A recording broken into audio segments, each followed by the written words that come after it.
Rodeo Magic. A Cowboy Billionaire Romance Audiobook. By Michelle Love and Eliza Duke.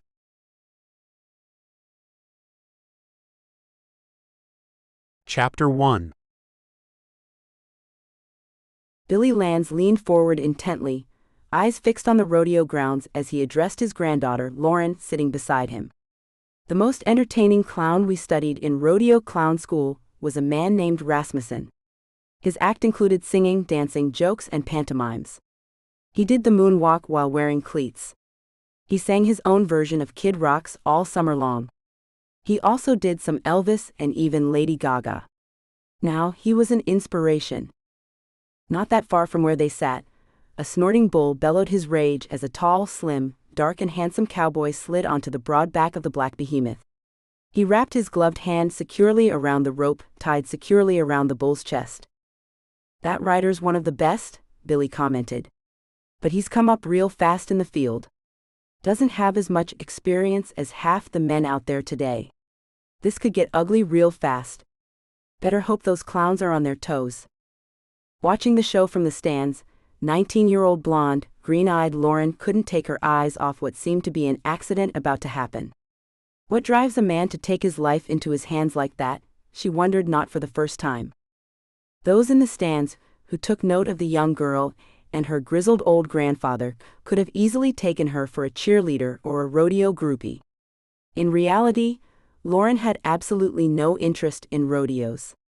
Given that she had grown up in ranch country in the small Texas town of Edwin, this always came as a surprise. Lauren's grandfather, Billy Lands, was particularly puzzled by Lauren's lack of interest. At 77, Billy had the bowed legs and pronounced limp of an aging rodeo rider. His limp was the result of the accident that had ended his career on the rodeo circuit. Although Lauren had been too little to know much about the incident, her mother had told her that Billy had been a rodeo clown. A bull had attacked his barrel before anyone could intervene, nearly killing him. Billy had been left with mobility issues and PTSD. Ruth, his daughter, had been left with images of the splintered barrel with her dad inside, being swung wildly from the bull's horns before riders had swooped in, diverting the angry bull's attention until they could get Bill's broken body to safety. Regardless of Billy's aches and his frequent nightmares, he longed to be back on the circuit. So he'd hang around the action whenever the rodeo was within driving distance. Today was Lauren's turn to accompany Billy and see that he didn't get into trouble. The family tried to pass off their presence as having an interest in what had been a lifelong compulsion for Billy. They all knew he didn't buy it, but they kept up the facade, though they shared none of his enthusiasm for the sport. Watching the shoot intently, Billy leaned over to point some things out to Lauren. "Bull riding is easily the most dangerous and most popular event on the circuit," he told her. "See that bull?" Lauren's eyes were less on the bull than they were on the slim rider, dressed all in blue. He looked older than most of the kids Lauren's age, who hung out at rodeos. She wondered idly why he would choose the rodeo life, at what she figured was about 30. Most rodeo riders were thinking about hanging up their saddles and changing careers by then, if injuries hadn't already forced them out. "That's Black Bart," Billy continued, pointing a gnarled finger. "He's a 5-year-old weighing at least a ton. That braided rope wrapped around the rider's hand is attached just behind Bart's shoulders. It's looped around his hand and threaded through itself. It's all he's got to hold on to, so it's got to be tight enough for a handhold, yet quickly loosened when he needs to dismount or he gets thrown off. See how close he sits to the rope? He uses his balance and the strength in his legs to hopefully stay atop that monster for 8 seconds. "It doesn't sound like long," Lauren commented. "When you're on that bull or you're in the barrel," Billy noted, 8 seconds seems like forever." Knowing that her grandfather was remembering his accident, Lauren watched as the rider lowered his eyes to study the snorting, bucking, lathered black beast beneath him, and then nodded to the men who secured the gate to the chute. With his free hand, he gave the wave, signaling he was ready for the chute to open. It was showtime. She held her breath. Lauren watched with a strange sense of fascination and dread as the chute opened with a sharp click. The bull bolted out the opening and into the ring, immediately bucking and twisting and turning, and pounding the ground with a bone-shattering, tooth-chattering jar. The rider seemed fastened to his mount only by the hand that held the bull rope. All other parts of his body were flung to and fro like a leaf in a tornado. "Every bull is unique in its bucking," explained Billy. "A bull may dart to the left, then to the right, then rear back. Some spin in a continuous circle in one spot in the arena. Others add jumps or kicks to their spins. A few might jump and kick in a straight line, or move side to side while bucking." "Black Bart," said Billy. "He combines all the nasty moves he can to shed of his unwanted rider. The harder the rider clings, the more extreme Black Bart's moves get."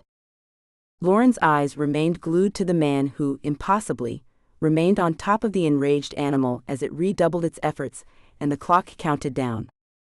"The rider can't touch any part of the bull or himself during the ride or he'll lose points," Billy explained for her benefit, though Lauren had sat through enough of these rides with him that she had the general idea. "He has to sit with his toes pointed out. The ride is judged on style and how much bucking the bull does. Bull riders need to have good balance, flexibility, coordination, quick reflexes, and a strong mental attitude to be good at what they do." "What about rodeo clowns?" Lauren nodded at the colorfully attired men circling nearby, ready to rush in if need be. "Times have changed," her grandfather replied, following her eyes wistfully. "They've gone high-tech. Clowns today have wireless microphones, protective vests made of a high-tech version of shatterproof glass, knee pads and elbow pads. Even the barrels are like fortresses these days. The one thing that hasn't changed is the drive to survive and incredible speed. It also helps if they are a little bit crazy." "You don't strike me as crazy, Grandpa," Lauren said, never taking her eyes off the man atop the plunging, pitching, bucking bull. He was being tossed about like a rag doll, being shaken by a dog. Lauren wondered how he'd feel when stepping back onto solid ground. Surely he'd ache from head to toe. "Grandpa, what went wrong out there?" Feeling the tension rise as the clock ticked, she asked a question no one else ever dared to. "Mom never wants to talk about it." "Actually," said Billy, "everything went right. I did exactly what I was supposed to do." A raging bull tossed the cowboy who was riding him. I stepped in. It was my job to wave and taunt the angry bull, making him madder, and diverting his attention away from the cowboy down there in the dirt.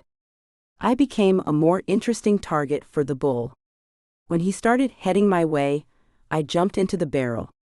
That usually does the trick. But not that time. "No." Billy leaned closer to the railing, looking like he wanted to physically will himself back into the thick of the action. "That bull got his hind leg caught inside the barrel. He spent a good half a minute trying to kick his way out. Every time he kicked, it was my head that he was kicking. It all happened so fast I didn't have time to be scared," he recounted. "As a rodeo clown, we are trained to get that bull's attention away from the fallen rider long enough for the crew to get him out of the ring." My eyes were on the rider. Suddenly, the 8-second buzzer rang and Lauren jumped, letting out a breath she hadn't realized she was holding. "He made it all 8 seconds, she whispered under her breath, for once understanding the excitement that so enthralled all of rodeo's fans. "Now comes the hard part," Billy quipped. "Since he's still above ground, he's got to get off the bull and to safety in one piece." With practiced ease, the rider dug in his spurs to hold himself on the bull. As soon as the bull moved away from his riding hand, the rider let go of the rope. It immediately loosened, and he slid off to the side and rear and made tracks for the gate. Sensing he was rid of his unwanted rider, the bull snorted, shook his head, and trotted away. The rider started back toward the gate, his long strides betraying no hint of a wobble after his wild ride. He looked even older as he came closer, Lauren noticed, though the creases that lined his forehead and his eyes only made him that much more handsome. As he passed where they were sitting, he doffed his hat, flashed a killer smile and said, "Good to have you here, Billy." "Good to be here, Clint," the old man replied. After the handsome cowboy had disappeared, Billy continued. "That's Clint Walker. Besides being tops in his field, he's a billionaire ranch owner. He didn't make billions ranching or on the rodeo circuit. Lauren's eyes followed the direction in which Clint had disappeared. Not at his age. No, ma'am, he didn't, Billy agreed. He made his money when oil was discovered on his ranch. He's 27. His parents and yours are good friends. I'm surprised your paths haven't crossed. Reality struck Lauren then, something she'd had at the back of her mind when the cowboy came close, but hadn't quite landed as a fully formed idea until just now. I think they might have at some point, actually. By the time I hit high school, Clint would have graduated. I think he has a younger brother, with some physical challenges though. I used to see him around school. But I haven't seen him lately. That'd be Phil, Billy explained. He's 20 and Clint's only sibling. He has spina bifida. He missed so much school with all the operations he's had to have that Rachel and Brett decided to homeschool him. He's graduated now, and I think he's some big deal in Special Olympics. Phil was a year ahead of me when we started high school, Lauren remembered. But you're right. He missed a lot of school. We were all so caught up in our own little worlds that no one really noticed. Not uncommon for teenagers, Billy commented. Clint had the entire ranch house retrofitted to accommodate Phil's chair. He usually comes to all of Clint's competitions, along with Rachel and Brett. I don't see them here today. Rachel's kind of skittish about Clint's bull riding. I'd think any mother would be, said Lauren, wiping the sweat from her brow. The temperature had climbed to the 90s that afternoon. She was having fantasies about cranking the air conditioning up to Arctic range on their way home. Those fantasies were riding side by side with a certain bull rider who she now vividly remembered from several years back, tipping his hat to her and flashing that incredible smile as he drove past her in a battered Ford truck on the way back into town from her parents' property. She daydreamed about him for months afterward. It's more than that, Billy went on, oblivious to her heated thoughts. Rachel's dad, Clay, was a bull rider too. He was killed on the circuit. When Clint grew tired of living the high life, corporate politics, and running a ranch, he decided to fulfill a lifetime ambition to follow in his grandfather's footsteps. How awful for his mother, Lauren murmured in dismay. She must relive the horror every time she watches her son ride. I know how Grandma and my mom worried about you. When he entered rodeo life, Rachel was afraid he'd end up like his grandfather. She begged him not to do it. But it seems like Clint's on some sort of mission. Lauren frowned. What kind of mission? I'm not sure, replied Billy. It's just stuff you hear around the rodeo. What kind of stuff? She pressed. It's just rumors. I don't like to pass on what might be gossip. There may be nothing to the bedside promise he made his grandfather. Let's let sleeping dogs lie. She let it go, however much curiosity was burning a hole in her suddenly. Must be a tough life. Being gone all spring and summer. Never knowing when you'll get injured. I know Grandma worried about you all the time you were away. In the end, it drove us apart, agreed Billy. Greatest regret of my life, what I put that woman and your mother through. Their conversation was interrupted by the arrival of some of his old rodeo friends. He chatted happily with them until they finally had to be on their own way, then took Lauren's arm. Come on. I'm going to introduce you to Clint. What? Lauren exclaimed, feeling her already elevated body temperature rise even higher. No, Grandpa. There's no need, really. Why are you protesting?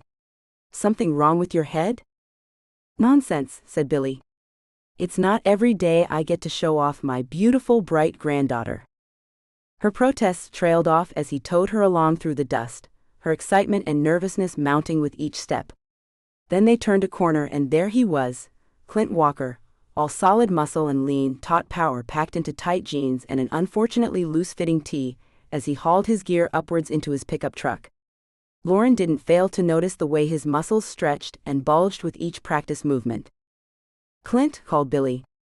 There's someone I want you to meet. He dropped something or other into the cab of the truck and turned toward them. His piercing blue eyes cut through some of the haze of Lauren's desire and stoked it in an entirely different way. His body was made for incredible feats of athleticism, no doubt. But his mind, she could see a keen, shrewd intelligence in his eyes, measuring her own worth. For some reason, her mouth went dry. Billy clapped Clint's shoulder. "This beautiful girl is my granddaughter, Lauren. She's off to Texas this fall to study community health." Clint extended his hand and Lauren carefully placed her fingers within it, finding them suddenly and firmly grasped against his warm, hard palm. She barely heard his greeting as heat flared through her with a vengeance. "It's a pleasure to meet you, Lauren. Your grandfather's a hero on the rodeo circuit, you know." It took all her concentration to break from the incredible sensation of their hands meeting and respond. "He's told me you're a rodeo star." "Oh, eloquent, Lauren. Very eloquent. Doesn't make you sound like you're 2 shades shy of a groupie." "Oh, I just get a lucky break from time to time." His simple humility made him that much more appealing. To her dismay, and somewhat to her relief as her brain cells began to function again, he dropped her hand. "Clint has a business degree from A&M, Billy informed her. "You've got a degree?" Lauren said. "Then what?" She trailed off, realizing how that sounded and flushing beneath her suntan. "What am I doing riding bulls?" asked Clint, chuckling at Lauren's embarrassment. Contrary to popular belief, all bull riders are not knuckle-dragging mouth breathers. Many of them hold degrees and have other enterprises besides rodeo. A lot of us have been to school to learn the art of bull riding, or have been trained by mentors like Billy. "I didn't mean to suggest you weren't smart," Lauren stammered, mortified but regaining ground quickly. "Billy told me you are a successful rancher. I just don't understand why you'd risk your life on such a dangerous sport when you could be riding around in fancy sports cars? Hanging out with other billionaires?" She raised an eyebrow at the snark. "Not getting killed was more in line with what I was thinking. But you can die just as easily in a Porsche, I guess." Clint's smile widened, and he laughed in a way that sent her stomach tumbling. "Touché. She takes after you, Billy. Besides her fear of the sport, obviously." "You'll have to excuse her, Clint," Billy explained. "Her mother has poisoned her mind where rodeos are concerned." Lauren bristled. "It's just that I know how much wives and mothers and girlfriends worry about rodeo riders." "There's no wife or girlfriend to worry about me," Clint replied casually, apparently unaware of the effect that information immediately had on Lauren. "But my mother would agree with you. Billy has probably told you about my grandfather." "Yes, he did. And I'm sorry for your loss." Lauren wiped her sweating palms on her jeans. "Speaking of worried mothers, though, come on, Grandpa. We'd better get home before my own mom starts to worry. I'll go and get the car. You wait here." "It was nice to meet you, Clint." She glanced back at him briefly, forcing her thoughts back under control. "I think your brother was in school with me. Please say hello to him." Lauren walked away, hips swaying easily, drawing Clint's unbidden gaze.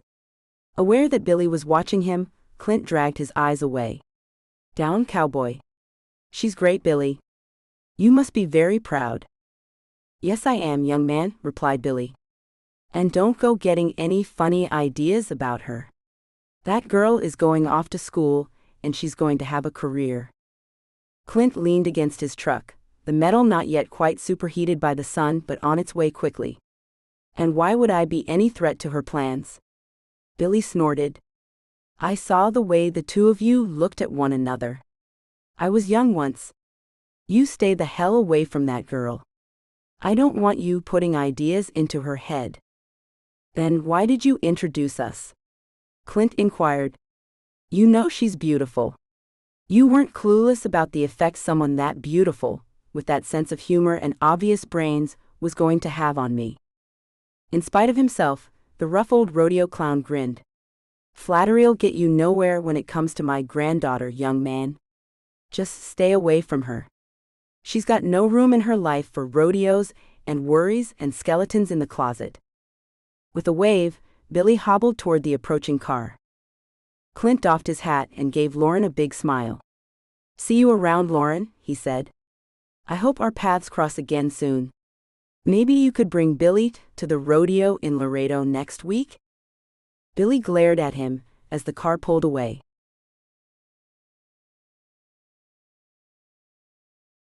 Chapter 2. Lauren was so excited the night before student initiation that she couldn't sleep. Consequently, she pulled up in front of her friend Brittany's house a full half-hour early. But Brittany was ready. With a wave to her mother, the two girls took off. On the drive, Brittany was unusually quiet. "Well, aren't you a chatterbox?" Lauren kidded her. Then she looked over at her friend. "What's wrong?" she asked. "And don't deny it. We've known each other too long for you to be able to hide things from me. Out with it." "Well, Brad and I went out last night and—" "And?" asked Lauren. "I think something happened," Brittany said in a small voice. Lauren slammed on the brakes in shock and pulled over to the side of the road. She turned in her seat, fully facing her friend. "What do you mean, you think?" "Brittany, what happened?" "We were drinking, and I guess I passed out. I'm not sure why. I didn't have that much to drink." Brittany toyed with a loose thread, not meeting Lauren's intent gaze. "When I woke up, my clothes were messed up, and I have no memory of getting back to my room." "You don't remember anything at all?" Lauren pressed, dismayed. "Nothing." Lauren's mind switched immediately to practical matters. "Brittany, were you hurt? Any signs you were taken advantage of?" "Sore," her friend said quietly. "Like after, you know. But worse than usual." "Oh no." Lauren grabbed her friend's hand. "Did you take a shower?" "Yeah. I know. I shouldn't have, no need to tell me. I just felt awful." Lauren winced. "Did you at least save the clothes you were wearing?" "I threw them in the wash," Brittany said. "But I think I'm going to have to toss my blouse and my underwear. They were ripped." "You have to talk to someone about this," Lauren said gently but firmly. "And maybe get a test to see if there was anything in your system." "I can't do that, Lauren." Brittany pulled her hand away and seemed to curl into herself a little. "I know how that girl in our class got treated in court last year. I am not going through that. Look, let's change the subject. Okay? How did your day at the rodeo go with your grandpa? Were you bored out of your mind? You're not much of a rodeo girl." "Brittany." "I don't want to talk any more about it," her friend said flatly. "How was the rodeo?" Frustrated and at a loss, Lauren gave up for the time being and played along, her mind still furiously working. "It was interesting. We watched the bull riding competition. Grandpa showed me what the clowns do to protect the riders." "Did he tell you about his accident?" "A little," Lauren replied. "A lot more than Mom ever tells me. She seems to be trying to block it out. But I know she has nightmares. I hear her cry out in the night." Brittany's voice was unnaturally high, as she obviously tried to forget yesterday's events. "Did you spot any buff rodeo guys?" "We can talk about that later," insisted Lauren. "I really think we need to discuss what happened last night and what you are going to do about it." "We've already discussed this, Lauren," Brittany replied. "I'm not going to do anything about it. What I need is for you to distract me. So tell me about the rodeo guys." Lauren swallowed a sigh. "Well, Billy took me over to meet Clint Walker after the bull riding. He's pretty attractive." "Walker?" Brittany repeated. "Isn't that Phil's older brother? The billionaire oil man? He's like twice your age. What's he doing on the circuit? Does he have a death wish?" "He's only a few years older than I am," Lauren replied. "I hear he's on some sort of mission. Something he promised his grandfather. Billy won't talk about it." "Don't get caught up in that life, Lauren," Brittany warned. "Clint's too old for you. Besides having a very risky hobby, he's way rich and travels in a different crowd. And he's divorced. You do not need these complications in your life, girl." "Good thing we've arrived," Lauren said with a forced grin. "I thought you were fixin' to give me a lecture." I'm just looking out for you, Brittany defended herself. You're too sweet and naive to fend for yourself. Oh, Britt, Lauren said sadly.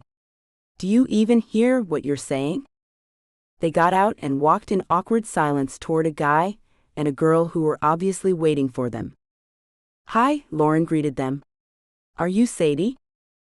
That's me, the girl said, her Cajun accent lending her speech a musical lilt even when she spoke at breakneck speed. Welcome. I'm Sadie Brinley. Your roommate. I've already scoped out our room. We can give you a hand up with your stuff. I'm actually from here, so it didn't take us long to drive over. My dad has a clinic nearby. He's an orthopedic surgeon. Hi, said the tall, dark boy who stood beside Sadie. I'm Beau Brinley, Sadie's much smarter, much better-looking twin. If my motor-mouthed sister ever finishes telling you her life story, we can get you unpacked. The siblings bickered cheerfully as Lauren and Brittany began to pull boxes and suitcases from her car. What's your major, Beau? Asked Lauren. I'm embarrassed to say I'm following in my father's footsteps. I am majoring in sports medicine and minoring in football. How about you? He asked. They talked easily as Sadie and Brittany did their own round of introductions, before Sadie decided she'd take Britt on a tour of the area where her classes would be held. My major is community health, Lauren commented, heaving a box of books onto the sidewalk. Her concerns for Brittany didn't dwindle, even as Beau chatted cheerfully away. You probably know more about it than I do right now. Sadie's major is kinesiology, Beau answered. So she'll be closer to your field than I will. I'm going to bring athletes to our practice for repairs. And Sadie will get those broken bodies ready to play again. Hey, did I hear you come from Edwina? Beau asked, abruptly changing the subject. Any chance you know Clint Walker?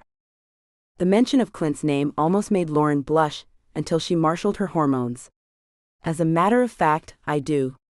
My grandfather was a rodeo clown before his injuries forced him into retirement. He introduced me to Clint Walker a couple of weeks ago. I'd love to meet him, Beau admitted, starting toward the dorm with his arms full of Lauren's stuff. He's sort of my hero. Billionaire oil man takes a break from the jet-set life to become a bull rider. It's the stuff of legends. Tell you what, Lauren said, her voice muffled over the top of a pile of dresses. You help me get my stuff up 3 floors, Beau, and you'll be my hero. I'll see that you meet the rodeo star, Clint Walker. As a matter of fact, an exclusive interview with Clint Walker will be yours.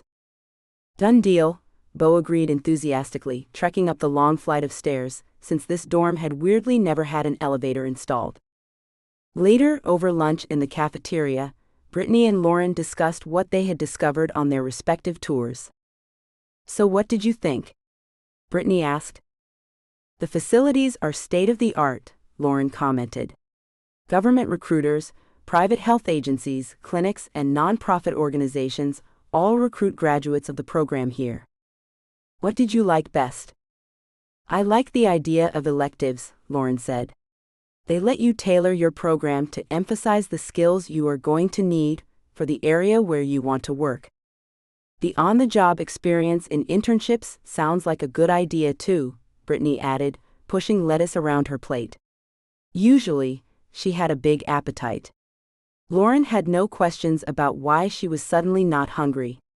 Getting a full semester internship lets you try a job out for a significant amount of time. That's appealing to me too, agreed Lauren. Sadie offered me a chance to work in her dad's clinic. Nice. Brittany sighed.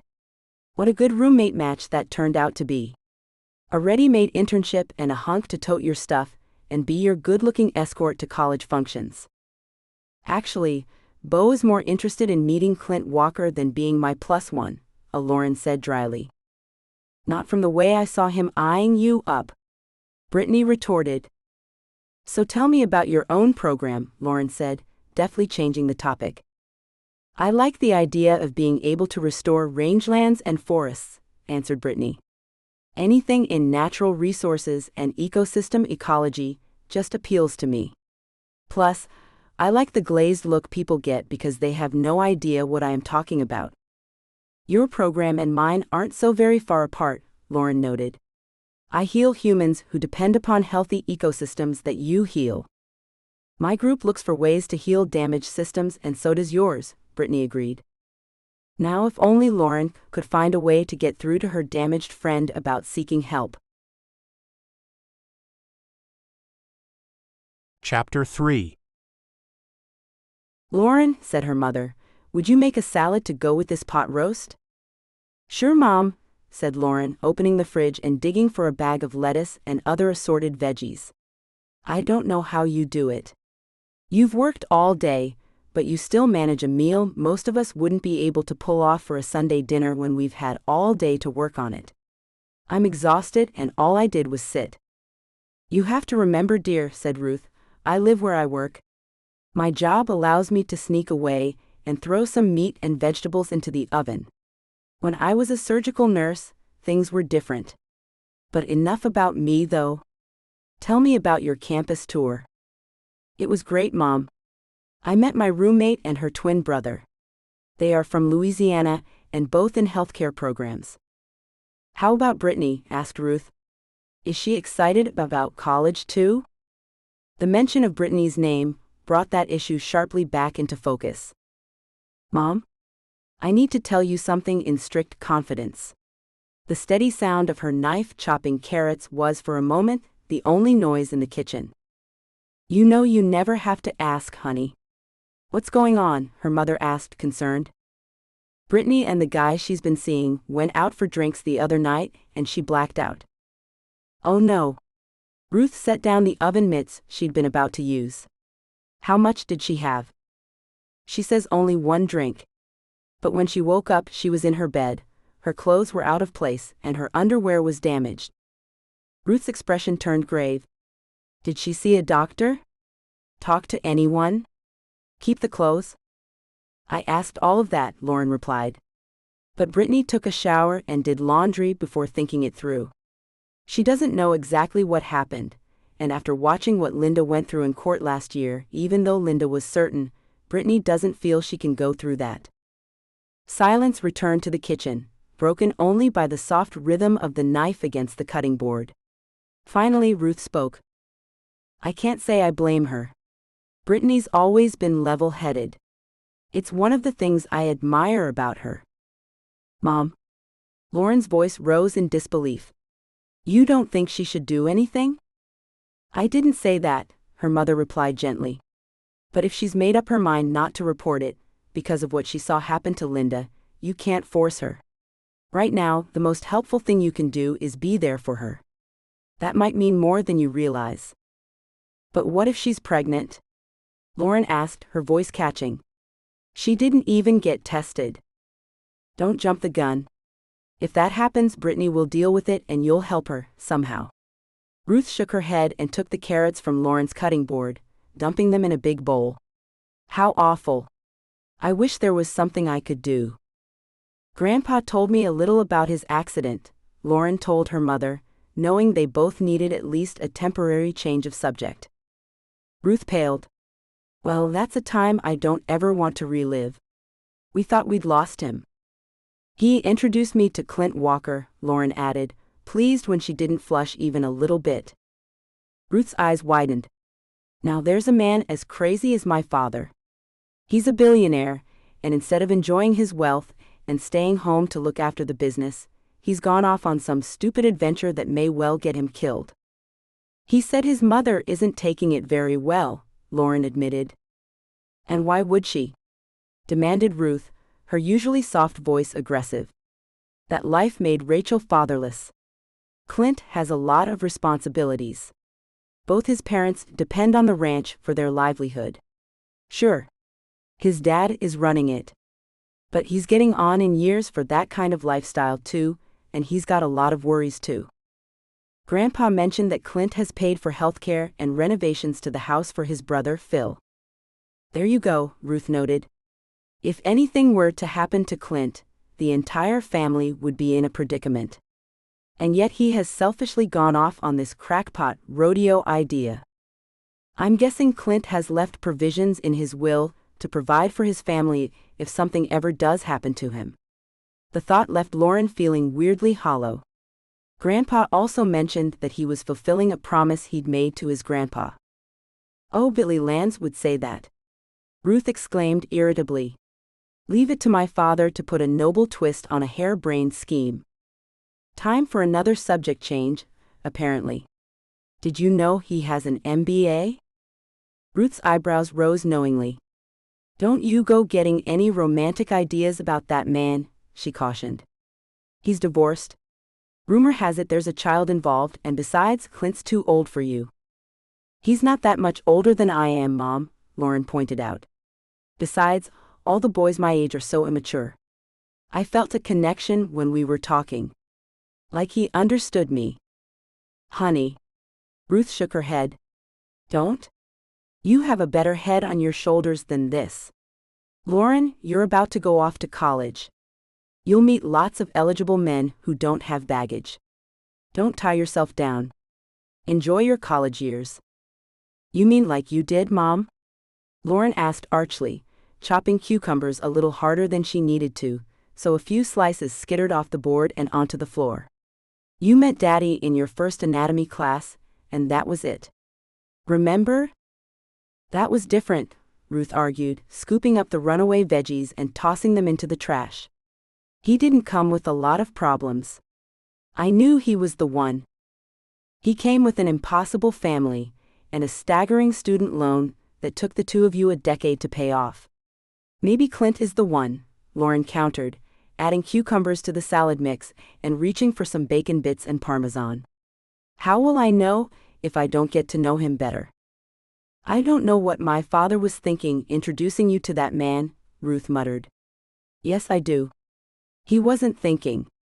He never does. I overheard him telling Clint to stay away from me, Lauren admitted, not willing to throw Billy completely under the bus. Well, what do you know? Ruth exclaimed. My father is actually capable of exercising some common sense. Bring the salad to the table, Lauren. Dinner is ready.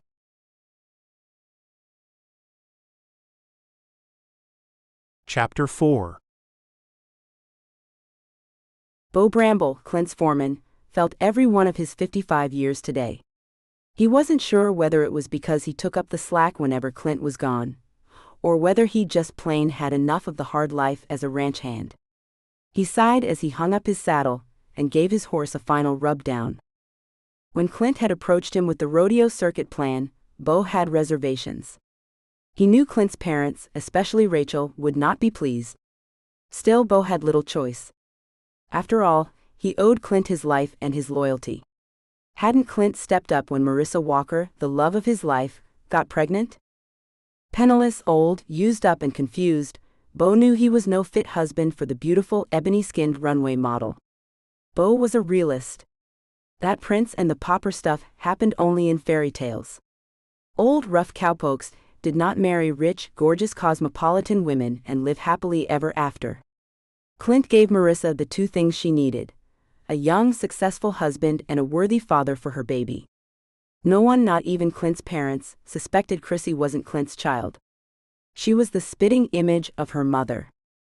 Beau patted his horse's nose. Night, guy. He double-checked to make sure the paddock was securely locked, and walked away, every bone in his body seeming to creak audibly as he made his way out of the stable. So long as Clint needed Beau to hang on and keep the Circle C ranch humming along, Beau would do it somehow. He just hoped that whatever debt Clint thought he owed his grandpa, he accomplished it soon. Beau was not getting any younger. He dared not mention his health problems to Clint. A barn cat wound its way around Beau's legs, and he leaned down to scratch its ears absently. Catch any mice today, he muttered, feeling foolish talking aloud to a critter but feeling the need for company as he ruminated. He couldn't expect Clint's dad to take up the slack left by Clint's absence. Brett Walker was nearly 50, not so much younger than Beau. Although he did a commendable job of managing the economics of Clint's ranch, Beau was the one who hired and fired and looked after the day-to-day operations of the ranch. An older version of Clint, Brett Walker, had his own problems. Bo wondered, not for the first time, how Brett's longtime relationship with Ruth Wells, Lauren's mother, had escaped the notice of the kids and the spouses. Bo knew they were careful, but a relationship that had spanned over 20 years in such a small community was almost impossible to hide. But they'd managed it. Bo gave his shaggy gray head a shake and straightened, groaning at the kink in his neck. On. Damn, that stings. He groaned and resumed his walk toward the house. The only people who knew about his relationship with Marissa were Clint, Marissa, and himself. He doubted his little girl had any idea he was anything more to her than Clint's hired man. She'd have only fleeting memories, if that, of Clint's presence in her life. Both he and Clint had regrets about not being there for that little girl. But it couldn't be helped. What were the alternatives? Perhaps it was a result of age. Bo had spent more time lately worrying about his little girl and her mother. Too many skeletons in the closet, Bo said quietly aloud. One day these chickens will come home to roost, and there will be hell to pay for them all. He thought back to the discussion he and Clint had the previous night. They'd talked about the age difference between him and Marissa. Bo knew their talk had more to do with the Wells girl than it did to do with Marissa and Bo. Bo knew the signs. Clint had the hots for Lauren Wells. He could see why. She was beautiful, nice, smart, and ambitious, all traits Clint loved in a woman. Bo cautioned Clint to give the girl a chance to experience campus life. He owed it to her. If it's meant to be, she'll come back to you, he said. Ironically, he wondered if Marissa would return to him. Never gonna happen, old man, he said tiredly, and more than a little sadly, and went about finishing his tasks for the evening, every move calculated to minimize effort and pain.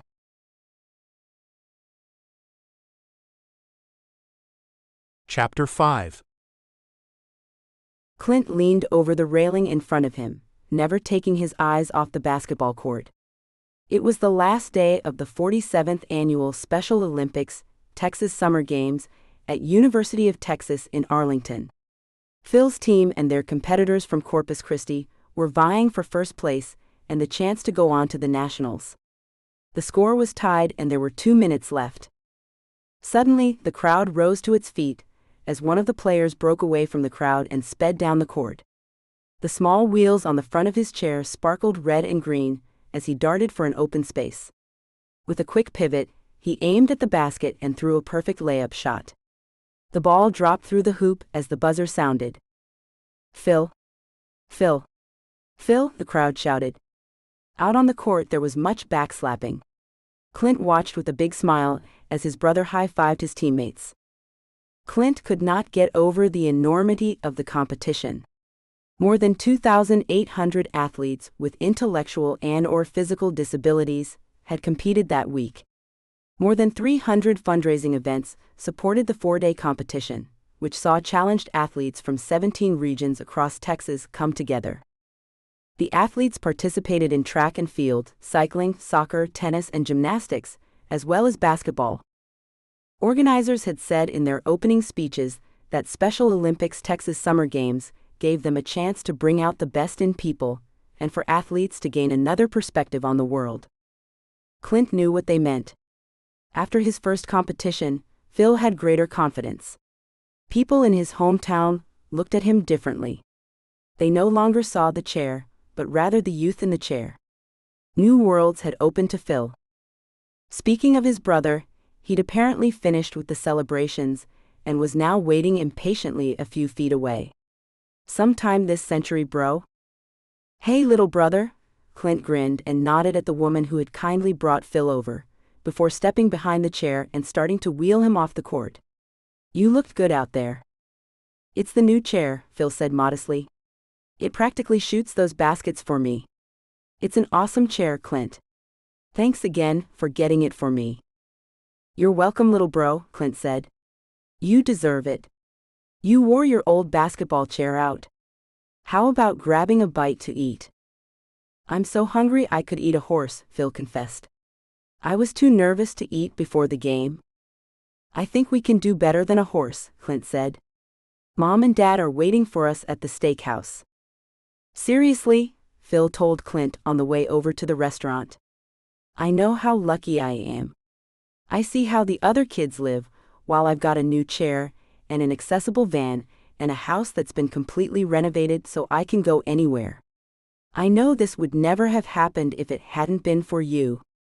I just want you to know how lucky I am to have you as a big brother. I'm the one who's lucky, Clint said, ruffling his little brother's hair. I've gotten to spend my life with this amazing young man who never gave up trying, no matter how many surgeries and setbacks he encountered. Your unstoppable spirit and optimism, and our grandfather's courage, are what inspired me to reach out for that golden ring.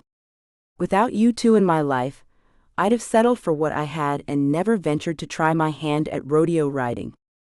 Phil cringed. Well, don't share that sentiment with our mother, he said. Granddad is getting blamed for your harebrained rodeo adventure. Let's keep my involvement our little secret. Deal? Clint agreed. Granddad's not here to defend himself. Nor to take a hit from Rachel's rapier tongue, added Phil. Chapter 6. Brittany waved to Lauren as she crossed the campus. Sorry I'm late, she apologized, sliding into the seat opposite Lauren. The class finished late, and I hated to leave.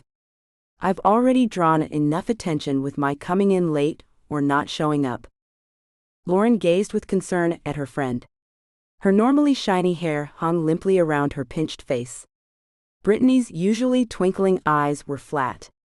Dark circles below them looked like charcoal smudges. I've hardly seen you since we arrived on campus, Lauren pointed out. You're not answering my texts. I'm worried about you, Brittany. I'm not going to ask you what's going on. I already know. The question is, what are you doing about it? I've been really busy, Brittany hedged, avoiding eye contact. My assignments are taking more time than I imagined. Plus, I've picked up some sort of bug. I've missed several classes. Brittany, Lauren pressed. Talk to me. I can help. Huge tears gathered in Brittany's eyes. You can't do anything this time, Lauren. The tears spilled down her cheeks and dripped onto the table. She took a deep, shuddering breath. I'm pregnant, she whispered. Oh no. Lauren's voice caught, struggling to stay calm. Brittany, I begged you to see a doctor and get the morning after pill. I know, Brittany said quietly. I know. This is all my fault. No, Lauren said firmly, pulling her into a tight hug. You didn't choose for any of this to happen. None of it is your fault, Brittany. Not even a little. Brittany pressed her face into Lauren's shoulder, crying. I buried my head and hoped it would all go away. It didn't. Now I'll have to deal with the consequences. The two best friends held each other close. All the heartaches they'd endured over the years, nothing in comparison to this new challenge. I'm going to have it and give it up for adoption, Brittany finally said, sitting back and wiping her swollen eyes. I thought about an abortion, but it goes against everything I believe in. This mess is not the poor kid's fault. I'm going to try to create something positive from this. Lauren slid her arm around Brittany's thin shoulders and squeezed. That's an amazing decision, Britt. I'm not sure I would be able to do that. What about Brad? He doesn't get a vote. He gave that up when he chose to hurt me like that. Obviously, Lauren replied. But I still think you should tell. No, Brittany cut in. We're not talking about that again. I'm not, and that's final. Lauren stifled her dismay. Okay. Then what can I do to help? Anything at all. Would you go with me to the adoption center? Brittany asked. And can you help me tell my parents? Of course. I'm here for you, Britt. I always will be. She hugged her friend fiercely again.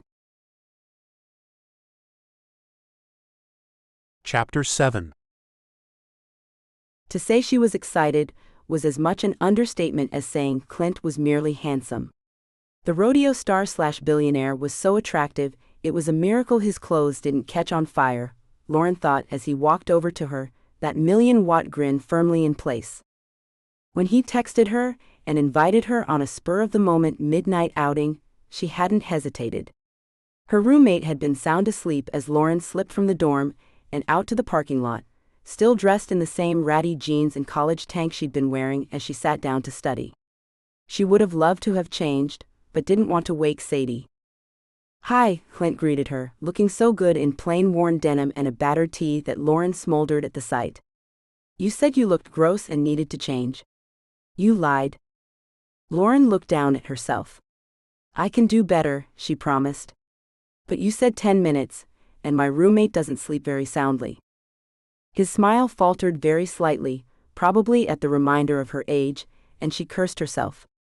"Lauren, I know we probably shouldn't be doing this."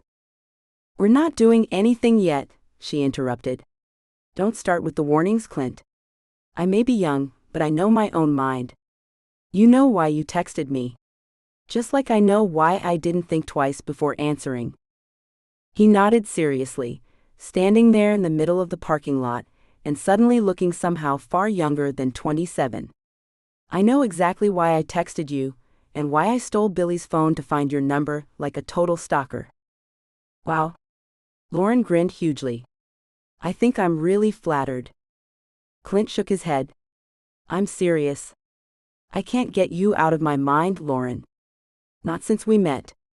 Not out of my mind or out of my—" She held up a hand and smiled faintly. "Oh, cowboy.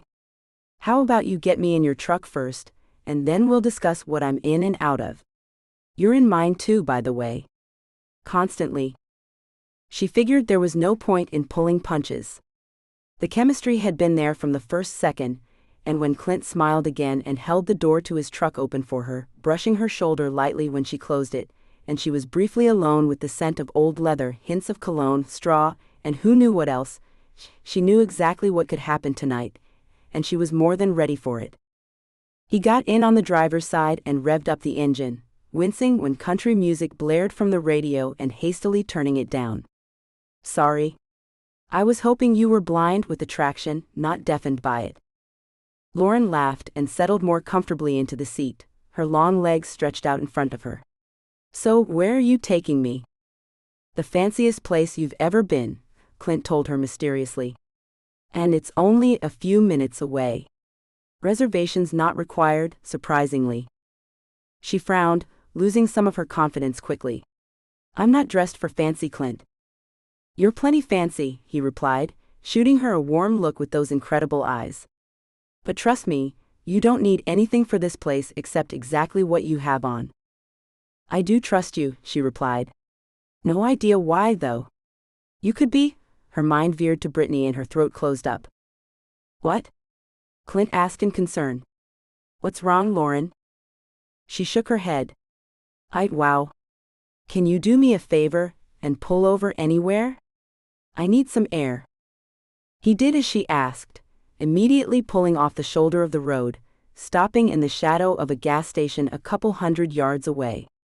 Lauren stumbled out of the truck and hugged her arms to her chest, feeling the chill of the evening wind for the first time.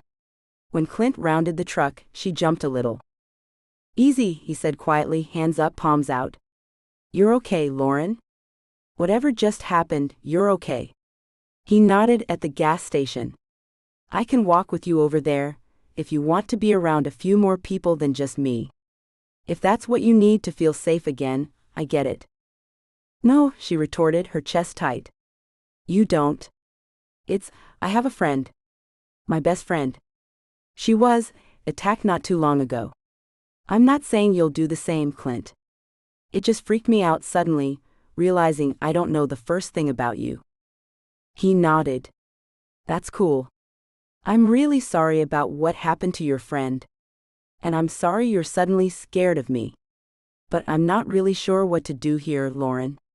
I can't leave you here alone, obviously. I also don't want to make any moves that make you think I might be moving in the direction of what happened to your friend. Frankly, I'm a little freaked out too." She swallowed, hearing the genuine emotion in his voice. Slowly she turned to meet Clint's gaze, and found him regarding her with frank worry and none of the heat that had always simmered there before. "I'm sorry. You didn't ask for this." No, he agreed. But neither did your friend. Lauren's eyes filled abruptly with tears, and she dropped her head, fighting back the surge of emotions. A moment later she heard the crunch of gravel, and a very tentative hand came to rest lightly on her shoulder. Let me take you home, Lauren. You can drive, if you'll feel safer that way. Without thinking, she took 2 small steps forward, and she was suddenly pressed against Clint's chest, leaning into those hard-packed muscles and feeling how tense they were as he held himself rigid. Lauren? I know you think I'm a total spaz right now. You probably think I'm going to pin an assault charge on you. I'm not, Clint. I'm just worried about my friend. So worried. She started to cry in earnest then, and his arms were around her a moment later, holding her close. Shish, the cowboy murmured in her ear. I've got you, sweetheart. Cry it out. When you're finished, your head will be less muddy. She did cry, until his shirt was fairly soaked. And when she finally pulled herself together and looked up, the compassion on Clint's face was more than enough to earn her trust completely, not to mention the fact that he'd been holding her pressed all the way against him and had tried nothing. I'm sorry, she muttered, wiping at her destroyed mascara. Wow. What a first date. He flashed a quick smile. Is that what this is? If so, I can definitely do better. Hesitantly, Lauren smiled too. So can I. What did you have in mind? Because, a roadside porta-potty would be seriously upgrading this. Clint reached out and gently smoothed a strand of damp hair back from her face, sending tendrils of heat moving through Lauren in a different way this time, slow and sultry rather than hot and fervent. If you're still up for taking a chance on me, my surprise is only about 15 minutes away. She nodded, looking again into his intense eyes. Yes. I trust you. Do you trust me not to flip the script? Clint's answer was to smooth his rough fingers over her cheek again, and open the passenger door. Chapter 8. Lauren closed her dorm room door and flopped onto her bed. She could not hide the huge, satisfied grin on her face. Somebody's awfully happy, Sadie observed. Has your rodeo star plastered that goofy grin on your face? I think he might be the one. Lauren stared up at the ceiling, thinking of the last few whirlwind weeks with Clint. Since that initially disastrous evening, they had spent every spare minute they had together, and invented spare minutes where there were none. Being by his side, whether at a restaurant, on their hill in the truck, or just wandering around downtown sticking their heads into odd shops, trying weird foods, was like nothing she'd ever dreamed. That's fast, Sadie commented. Have you guys? Nope. Lauren shook her head. Sadie, I swear he hasn't even kissed me yet. She turned to look at her friend. I'm dying, but I feel like he somehow wants to wait. I have no idea why. Sadie whistled. Weeks with no kissing or anything else? Guy must be a saint. Your parents must be over the moon. Oh, he's no saint, Lauren replied, thinking of the intense pull that was growing increasingly strong between them. She could feel Clint's interest every time he pulled her close for a tight embrace, and my parents, she scowled, sort of hate him. They aren't exactly thrilled with the age difference or the fact that Clint's on the rodeo circuit, Lauren admitted. They think I'm too young and too inexperienced to be settling on one guy. But my mom met and fell in love with my dad when she was my age. No double standards or anything. Beau is broken-hearted, Sadie informed her. He was so into you. But he keeps saying that if anyone had to steal you away, he's glad it was Clint. He's in awe of the man. Clint is his superhero. He's kind of mine too, Lauren said with a smile. Sadie, I've never met anyone kinder or funnier or smarter or... Yeah, hotter. Rub it in, Sadie teased. It's beyond sweet that Clint wants your first time to be memorable. Not many boys would give that a thought. They'd just be intent on getting into your pants. There's no way it won't be memorable, Lauren said flatly. I don't see the point in all the waiting. I want him, and he definitely wants me. She sat up and slugged a pillow half-heartedly. I mean it. He is it for me, Sadie. No other man will ever live up to him. You know what he did? I have a friend who's been going through some really awful stuff lately, and he moved the moon to help her. Lauren shook her head, thinking of how Clint had pulled every string he knew to help Brittany find a helpful, compassionate adoption agency. Sadie groaned and reached under her pillow. Fine, fine. If I give you this, will you stop with the sappiness? She waved a small box in Lauren's direction. Lauren's eyebrows rose. What is that? Something Mr. Superhero dropped off for you, Sadie informed her. For your hot date this evening. She jumped to her feet and grabbed the box. Wait, what? Clint came here. To the dorm? Sadie groaned. Honey, Clint is still here. Just open the damn box already. Still what? Lauren popped the clasp of the box and found herself staring at a familiar-looking dorm key, except it wasn't for her room. It was marked with a sticky note for one several floors up. What are you waiting for? Sadie demanded. Get going. He's waiting. Lauren sprinted from her room. She almost ran up the stairs, passing confused classmates in the hall, and stopped, breathless, in front of the room number that corresponded with the key. Unlocking the door and pushing it open slowly, she was met with an almost dark room. Almost dark except for the candles. Stepping inside and closing the door behind her, Lauren stared in awe at the candles festooned throughout the room, strategically placed on every surface the dorm room would safely allow. One of the two twin beds in the room had been covered in a picnic blanket, and boasted a spread of every possible kind of bread, cheese, and sugary treat. Beside it stood Clint, looking as good as he had when she last saw him 2 days back, extending a wine glass to her. Non-alcoholic, he promised with a smile. Your mom and grandfather really didn't want me at your birthday dinner, so I didn't fight that. But I had to make it up to you somehow. Lauren's eyes welled up and she darted forward, almost knocking the glass out of his hand. Putting it aside, she wrapped her arms around Clint and leaned up on her toes. I'm crazy about you, cowboy, she whispered, staring into his eyes. What you did for Brittany, what you do for me. His answer was their first kiss, as tender as it was hungry and slow. Happy birthday, baby, he murmured when they finally came up for air. You're crazy about me and you make me crazy, so I figure we're even. Lauren grinned so wide her cheeks ached. I can make you crazier, you know. Clint smirked, the heat in the smirk belying any hints of Sadie's suggest sainthood. Oh, I do know, believe me. He kissed her again and again, until they managed to keep their hands off each other long enough to enjoy the picnic, laughing and feeding each other bites between smiles and soft touches. The rest of the evening slipped by in quiet conversation, lingering looks, and a warmth neither of them wanted to end. Man, you have got it bad, Phil ribbed when Clint missed yet another basketball shot. Clint sighed, giving up on the distraction he had sought briefly. Yeah. She's gorgeous. And just about the best person I've ever met. But? Phil prompted, scooping up the ball and sending it easily swishing through the net. You know my lifestyle, Clint pointed out. At any given moment, I can go out in a blaze of bull glory. Phil rolled his eyes and pretended to try to run over his brother's foot. Man, you can go out in all kinds of blazes. She knows who you are. She knows what you do, even if I know you haven't been honest with her all the way. It was true. For some reason, Clint continued to hold back from revealing his last secret to Lauren, even when he truly believed she'd accept and understand it. That's gonna come back to bite you, Phil warned sagely, far too wise for his age. Just like Lauren. Damn it. Her folks hate that she's dating an older bull rider, Clint muttered. That doesn't help matters any either. I don't want to cause a rift in her family.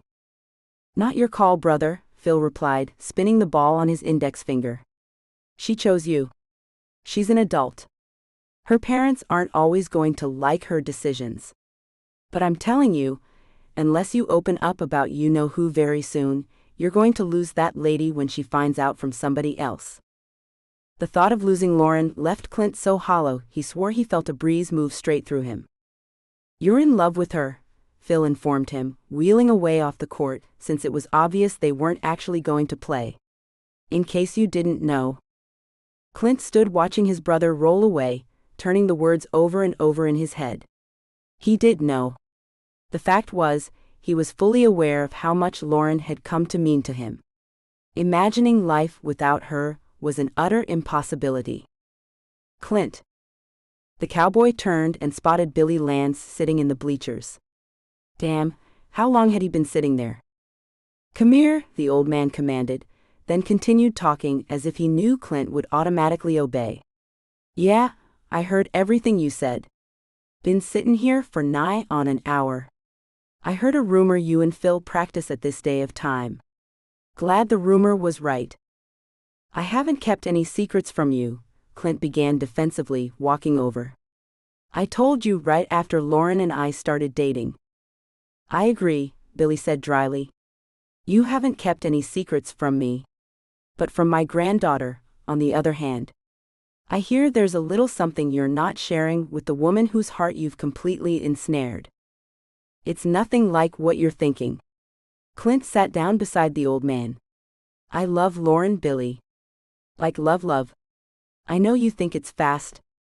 Sometimes it happens that way," Bill said with surprising empathy. "But you don't really love her if you're not being upfront with her, son. So whatever it is you're hiding, it's time to come clean. Otherwise, I can promise you I'll be doing more than my bit to run interference. You think I disapprove now? A bull at a rodeo clown's barrel won't come at you as hard as I will if you don't clear things up with Lauren ASAP." Clint nodded. It had been bound to catch up to him. Damn it. Why hadn't he just been upfront from the first day? Billy patted his knee. "Here's your chance to clear the air, kid." He nodded and Clint followed the gesture, seeing Lauren standing on the court, looking as lost and scared as she had the very night he first fell for her when she was suddenly afraid he might take advantage. And in a way, Clint reflected, getting to his feet, he had. "Hi, baby," he said quietly, walking over to her. "What's going on?" she asked with uncertainty, eyes moving between her grandfather and Clint. "Grandpa told me I needed to come meet you here. I caught the tail end of your conversation just now." "Clint, what is this?" "Damn the interfering old rodeo clown." Clint gritted his teeth, redirecting his anger. Billy was right that Lauren needed to know. And he would have told her. He would have, someday. "Clint?" Lauren repeated. "Just tell me. I need to know. Please." He clenched his fists and exhaled a long, ragged breath. "Yes. You do need to know," he agreed. Pulling his phone out, he scrolled to a particular picture and held it out for Lauren to see. She stared at the little girl's picture, obviously not understanding. "That's Chrissy," Clint explained gruffly. "She's sort of my daughter." "Sort of?" Lauren echoed in obvious disbelief. "How sort of? Is her mother with you, sort of? Have you been cheating with me all along, sort of? How sort of is this kid yours, Clint? Does she have your DNA?" Her voice climbed with each question. "No. Yes. It's extremely complicated." Clint raked his fingers nervously through his hair. "She's not biologically mine. She is by marriage." "Marriage?" Lauren took several steps back, and Clint saw Billy start to move painfully down from the bleachers, probably intent on murdering him. "I can explain," Clint promised. "I swear, Lauren. There's been no cheating, no matter how it seems. I should have told you before, but..." "No buts." Her huge blue eyes were wide with betrayal. "I should have gone with my gut the first day. I should never have trusted you. How could you, Clint?" Desperately, he reached out, seeing he was losing her already. "Lauren, please." "Go to hell," she snapped, turning on her heel and stalking away. But the slouch of her shoulders told Clint she was far less angry than she was badly hurt. A moment later, he felt the blow on his shoulder from Billy's still powerful punch as Lauren's grandfather walked past. "Don't ever come around my family again," the old man said tersely. "Or I make sure the next bull you ride keeps you from ever getting up again." Coming from a veteran rodeo man, Clint knew how lethally serious Billy's words were. He stood and watched as the love of his love walked away, knowing he'd ruined it all by choosing not to be upfront from day one. The squeak of wheels alerted him to Phil's presence. Looking up, he saw his little brother shaking his head in disappointment, and that was almost as bad as Lauren's heartbreak. Almost. "So close, bro," Phil said quietly. "So close to getting it right for once. You just had to blow it. Sometimes I wonder which one of us is actually the handicapped guy." Chapter 9. The words blurred on the page to where Lauren couldn't see them. She'd been sitting for over an hour staring at the same page, trying to absorb the material for her exam, but all she could see was Clint's face playing on repeat at the front of her brain. Clint's oh-so-handsome, kind, cheating, lying face. She swiped away an angry tear and muttered the words on the page aloud to herself, determined to concentrate one way or another, even if she had to actually copy all the words down, so the only way she memorized them was muscle memory. "Lauren." Brittany's hand landed on her shoulder, and Lauren looked up in surprise. "I thought you were at a doctor's appointment," she asked, glancing automatically at the 4-month swell beneath Brittany's loose shirt. Time had flown by ridiculously fast. It was hard to believe that 4 months ago Brittany had been innocent and carefree, nowhere close to being a mother in therapy for PTSD, and Lauren's heart had still been in one piece. "I need to talk to you." Lauren looked at her in alarm. "What? What is it, Brittany? Is it the baby?" "No." Firmly, Brittany took her by the arm and guided Lauren outside.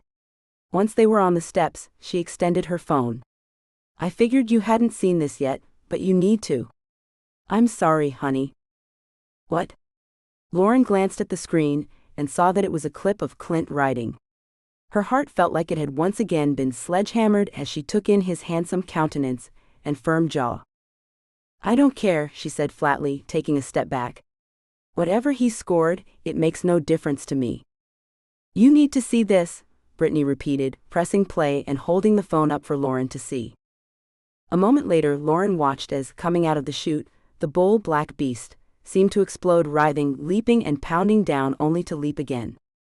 It was as if he had an itch, and he was going to rid himself of it no matter what it took.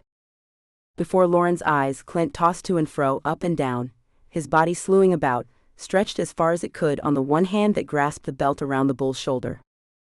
Her breath caught in her chest when his tenuous hold broke and he was airborne. She could see the bone-crushing impact as Clint's body landed on the hard rodeo arena. It bounced and rolled like a leaf in the wind. "That's falls happen," she began, more to reassure herself than Brittany, but then Black Beast discovered his enemy. With a roar he launched himself at Clint's quivering body, and Lauren let out a strangled breath. "No." His lowered horns scooped Clint up and tossed him like he was a frisbee. Clint landed 2 yards from the bull. Black Beast kicked up some dirt, lowered his head and charged. Just when it seemed Clint would be gored or trampled, 2 rodeo clowns shot in front of the enraged bull, and the clip cut away on his seemingly lifeless body. "No," Lauren whispered again, her skin the color of the concrete steps. Automatically, her feet started her in the direction of her car. "I'm driving," Brittany informed her, reading her best friend's mind. Chapter 10. That night Billy's sleep was restless. He hadn't had a nightmare about his accident for months, thanks to his therapist and the medication she had prescribed. But it all came back to him that night, after watching the news clip of Clint's accident run again and again. He saw himself flying off the bull. The bull rider's leg got caught in the belt. He couldn't free his hand. Suddenly the bucking, pitching beast had thrown the rider and was shaking him. The rider fell under the bull's thundering feet. Instantly, Billy and the other rodeo clowns snapped into action. Racing across the arena, they yelled and shouted and taunted the bull to get its attention. With a roar, the bull lowered his head and came at Billy's barrel. When Billy awoke in the hospital the next morning, he remembered nothing after the bull hooked his barrel on its massive horns and tossed him as if he were a Nerf ball. The doctors told him he had a broken jaw. A broken neck left him in a halo brace for 3 months. His leg had been smashed in 4 places as the irate bull had kicked and butted at the barrel that stuck to his leg.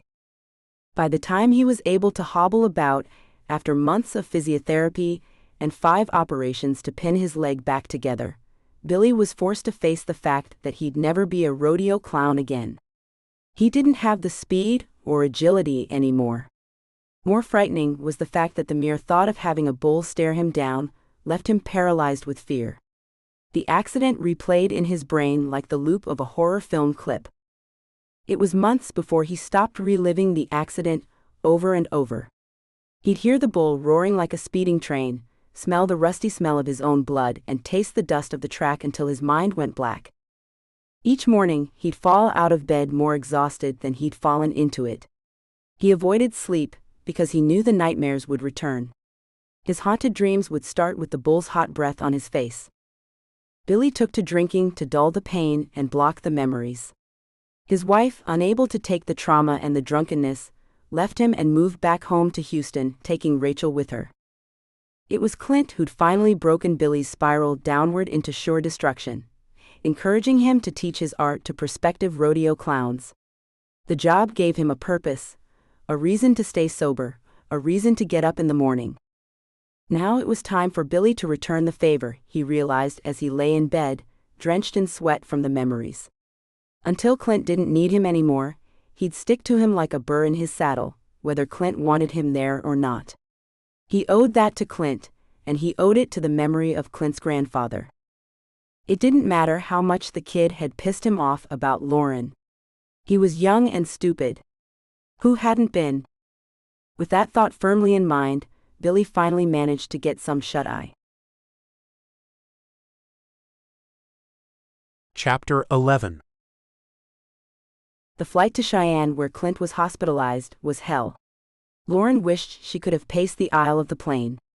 Instead, she was forced to sit tensely in her seat, every muscle straining for some kind of relief, until they finally landed, and she booked it out of the plane as fast as the departing passengers would allow.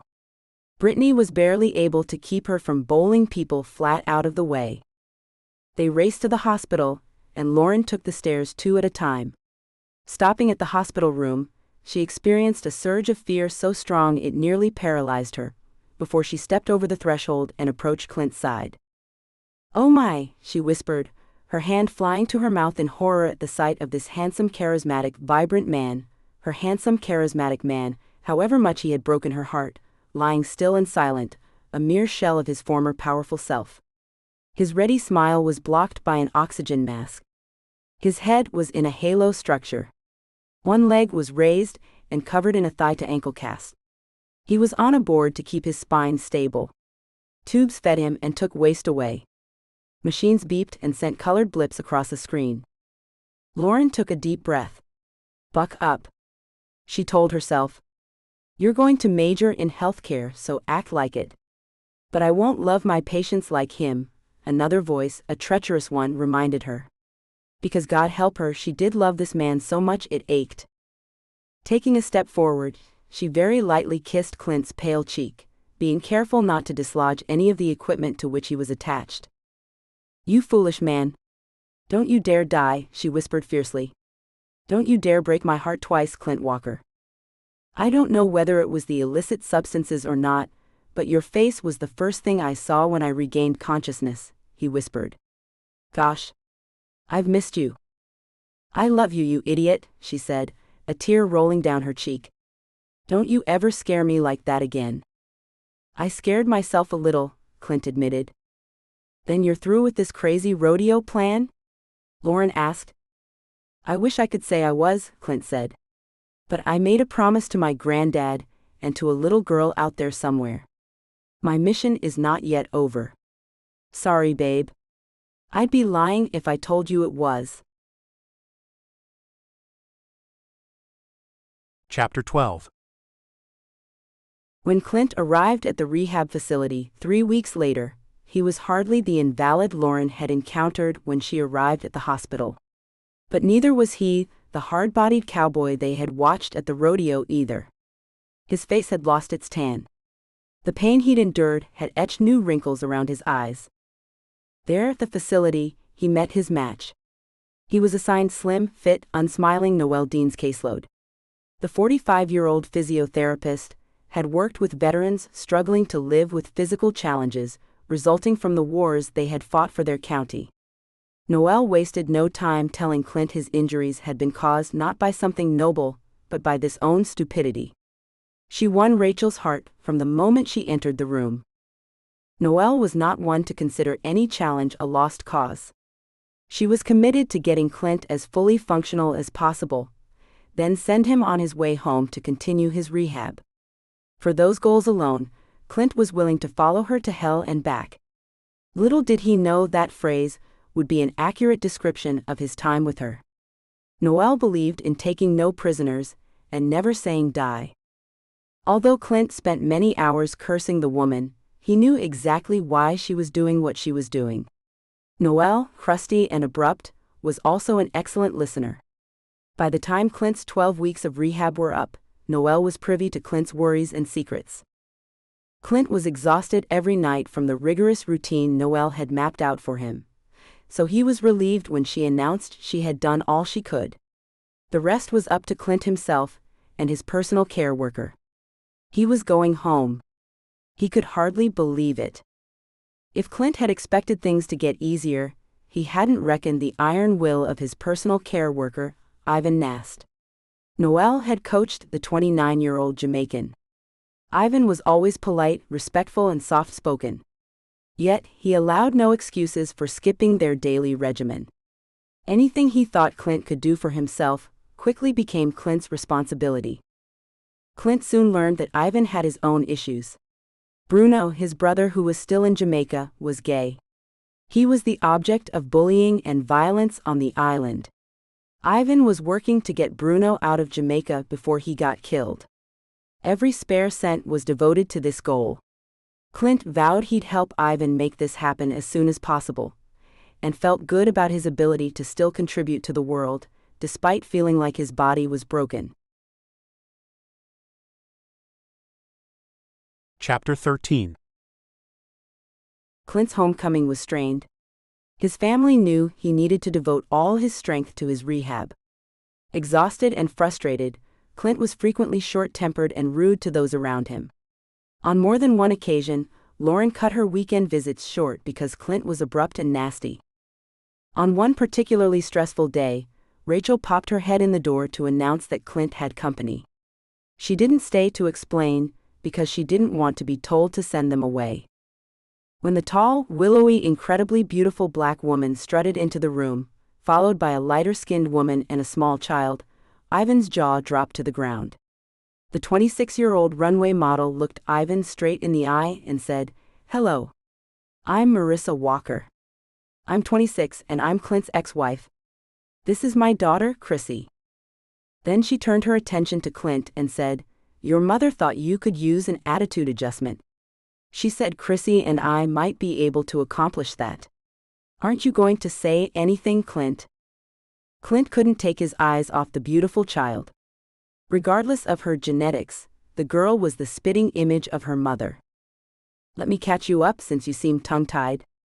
If you've bothered to follow my career while you've been involved in this truly stupid quest of yours, you will know that I've become a worldwide figure in the fashion industry. I do appreciate your releasing me from our contract to develop my modeling fame. This is Pamela, Chrissy's nanny, housekeeper, and all-round surrogate mother," she said, gesturing to the striking mocha-skinned 25-year-old beauty who had placed toys and puzzles on the floor of Clint's exercise room, where she and Chrissy now sat cross-legged, heads together, discussing puzzle-solving strategies. "Looks like the two of them are close," Clint commented as he watched the movements of the delicate little girl, whom he had not seen since she was a toddler. "Does she remember me?" he asked wistfully. The girl wasn't biologically his, yet he still felt a connection to her. "Don't be silly," Marissa scoffed. "Children have the attention span of a gnat. She barely remembers me when I return from my modeling trips. She greets me like a favorite aunt. It's Pamela who functions as her real mother. Parenthood isn't about genetics so much as it is about being there." "Guess I'm guilty on both counts," Clint said ruefully. Had he really followed through on his commitment to his friend, to act as Chrissy's father? Clint, you gave us what we needed when I was a desperate child having a child. I will always be grateful.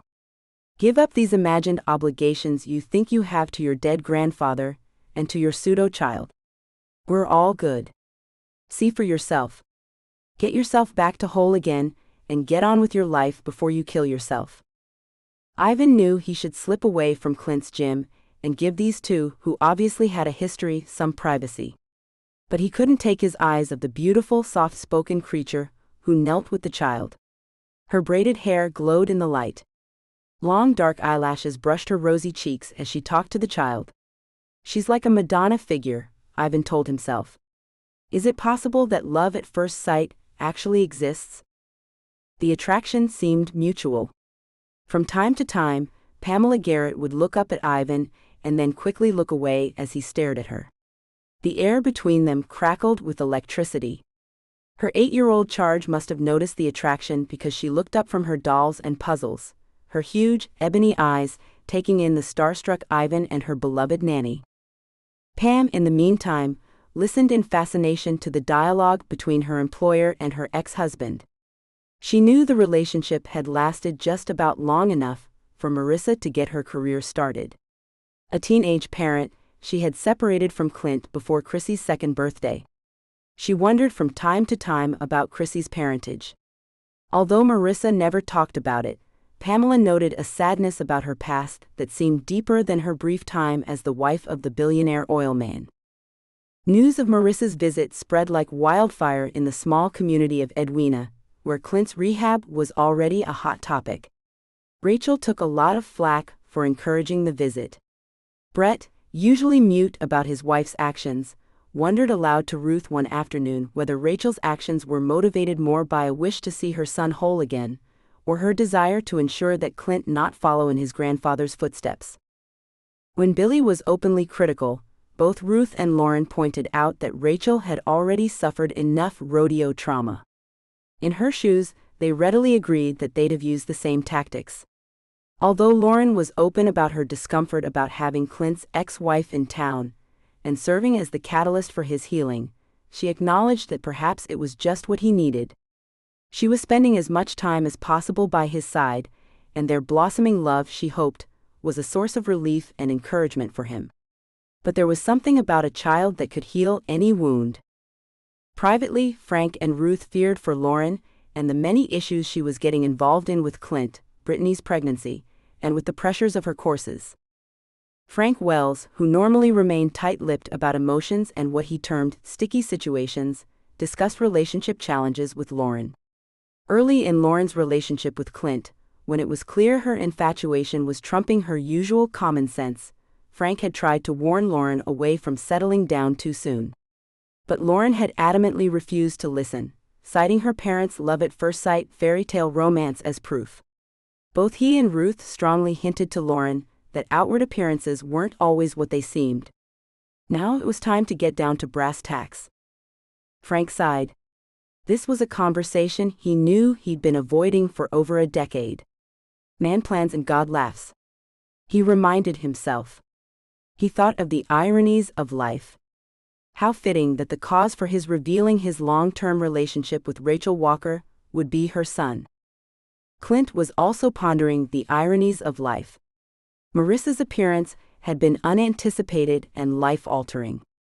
Before she blew out of his life once again, destined for some world trip, Marissa had warned Clint to stay away from Lauren.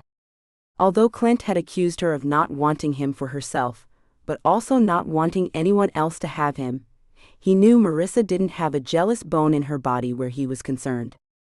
Although they both denied their love, the striking young model and Clint's grizzled, nearly 60-year-old ranch foreman only had eyes for one another.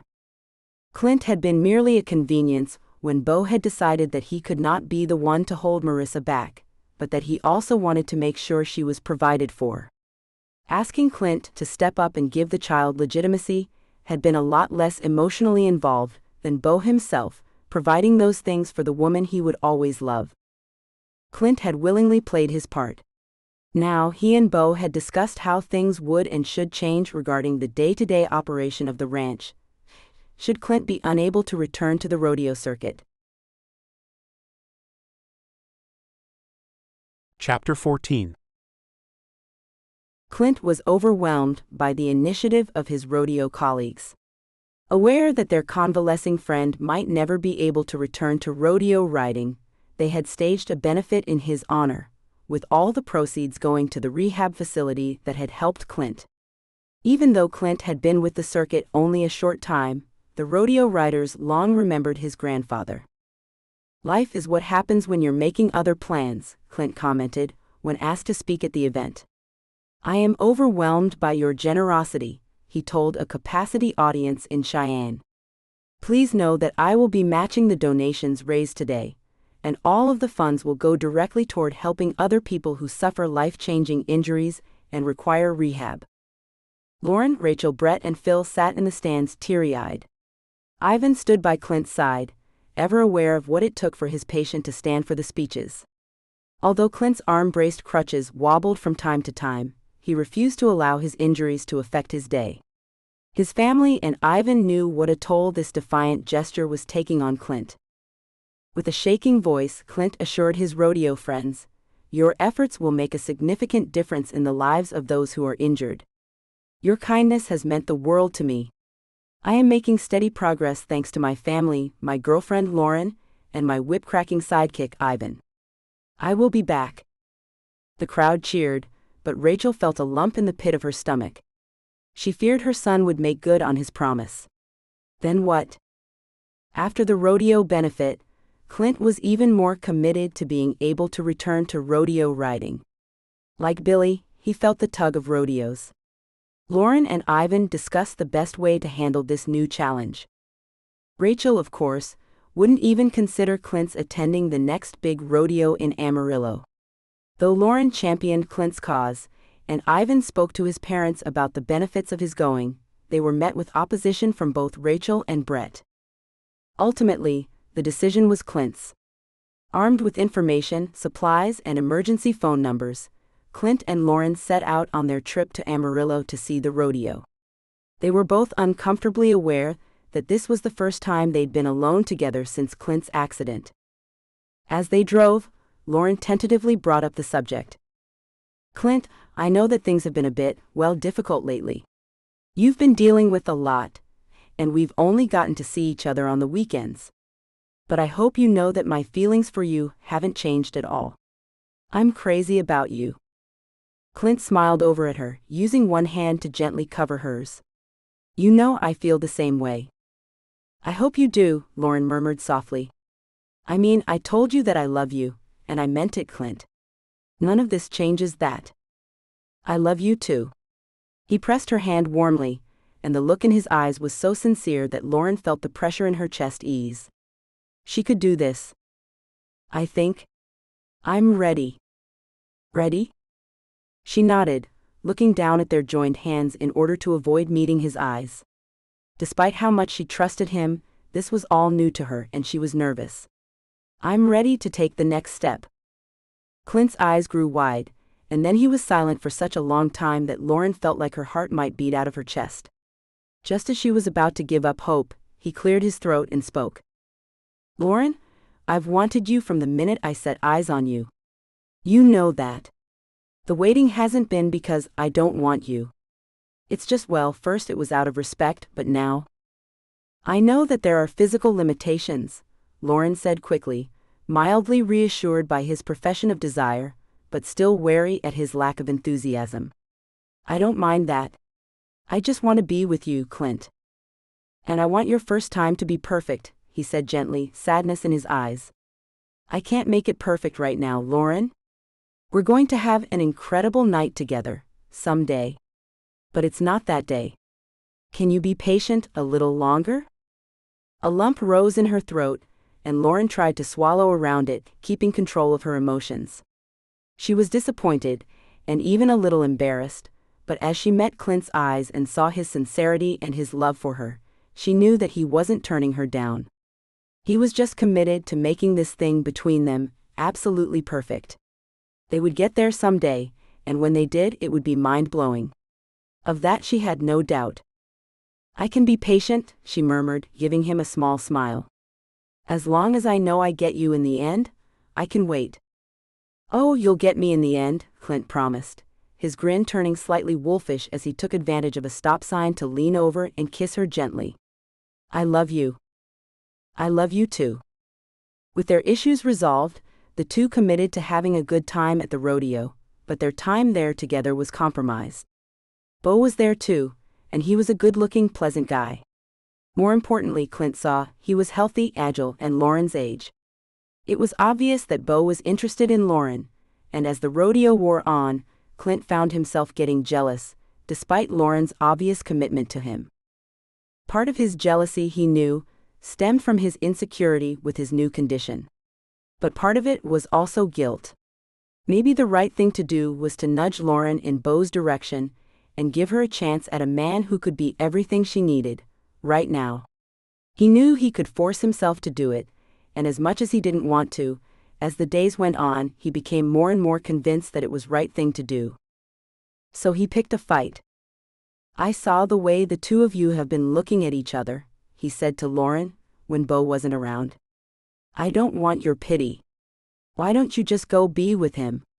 Lauren was shocked, and Clint knew she could never have expected this from him.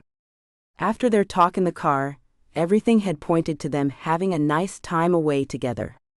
But he had let Bo get under his skin, and there was no going back now. He kept after her about Bo, sneaking in little snide remarks and pushing her closer to Bo, until Lauren eventually allowed him to bully her into riding back to Corpus Christi with the Brinleys. Could you fly out and drive me home? Clint texted Ivan. You did the right thing, Clint, Ivan texted back. The two of them had been discussing what the right thing for Lauren might be. Then why does it feel so wrong? Clint asked. I'm on my way, texted Ivan. Chapter 15. Thanksgiving was often one of those uncomfortable family events. Lauren's parents were hosting. Lauren, who loved Thanksgiving, had asked if she could bring Bo and Sadie home to meet her parents. Bo, of course, wanted to spend time with Clint and meet his parents. Were some awkward moments between Clint and Lauren, who had not spoken to one another since the rodeo in Amarillo. Ivan, who knew best why Clint had broken off with Lauren, did his best to smooth things out. Pamela, whose relationship with Ivan was blossoming, had been invited by Rachel with Ruth's approval. They'd all grown to love and respect Ivan, and they wanted him to be happy so far from his home. At the last minute, Marissa's flight was canceled, and it looked like Pamela wouldn't be able to come because of her childcare duties. So Ruth insisted Pam bring Chrissy, solving the problem for everyone. Billy invited Bo, who had no family except the Walkers. So they were a motley crew, gathered around the table. Seating was a nightmare.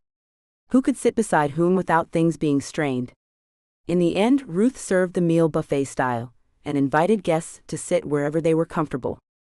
Bo followed Chrissy around like a watchdog, and she enjoyed the attention, putting on her best smiles for him. Clint and Lauren ended up sitting next to one another. As the meal progressed, the strain melted, and they talked like old friends. All four parents watched with worried expressions. After dinner, Clint suggested he needed to walk. Ivan rose to accompany him, but Clint and Lauren immediately suggested he stay and entertain Pam. Ivan readily agreed, and Lauren and Clint were out the door. Lauren giggled as they sneaked off down the driveway to be together. Thanks for playing nurse, said Clint, taking her hand. Gosh, I've missed you. I feel so stupid now, for pushing you away at the rodeo. I think I freaked out, seeing that Bo was interested in you, and knowing that he could be the better man for you. Lauren shook her head. Nobody could be better for me than you, Clint. It's not possible. You really hurt me that day, but I think I understand why you did it. And in a way, it's sweet that you wanted what was best for me. Just let me decide what that is, okay? I'll try. Are you saying that you missed me too? So much. Batting her eyes, Lauren purred, I've had some pretty sweaty dreams about you, Clint Walker. Do you intend to be a model patient and do whatever your nurse says? She asked. Oh, Nurse Lauren, I do, promised Clint. He reached for her, but Lauren moved away from him just enough to be out of his reach. "Not so fast, Patient Walker," she said, slapping his hand primly. "You've made my life hell. You don't expect to get back into my good graces so fast, do you?" she asked. "I guess not, Nurse Wells," he said. "I've been a very bad patient. I suspect I deserve time out." "I suspect you do," agreed Lauren. "But we need to do some other things first." "Like what?" Clint. His interest was clearly piqued. "Well, for one, we need to do a thorough exam," she answered, running her hands up and down Clint's hard body. "Everything okay?" Clint asked. His breathing had quickened, and his voice had deepened to a growl. "Things seem fine," Lauren panted. "But I'll have to take a more thorough approach later, in your room." "Whatever you say, Nurse Lauren," Clint murmured, kissing his way up her neck and finally reaching her lips. "Okay," whispered Lauren. "We'd better get back before they send a search party. But we're not done, just so you know." Chapter 16. When they got back to the house, their parents looked at them with concern. Sadie's response was frosty. Ivan and Pam were so wrapped up in each other that they barely remembered Lauren and Clint had gone out. The evening had not progressed very far when Sadie cornered Lauren in the kitchen. Though masking her objections as concern for Lauren, Sadie was, understandably, also worried about her twin brother's feelings. "You know," she charged, "when you invited us to share your Thanksgiving and meet your parents, Bo was sure you two were becoming an item. Then we get here and we're caught in the middle of Bob and Carol, Ted and Alice." "I have no idea what you are talking about, Sadie," Lauren hedged. "Oh, please. Spare me the innocence," Sadie exclaimed.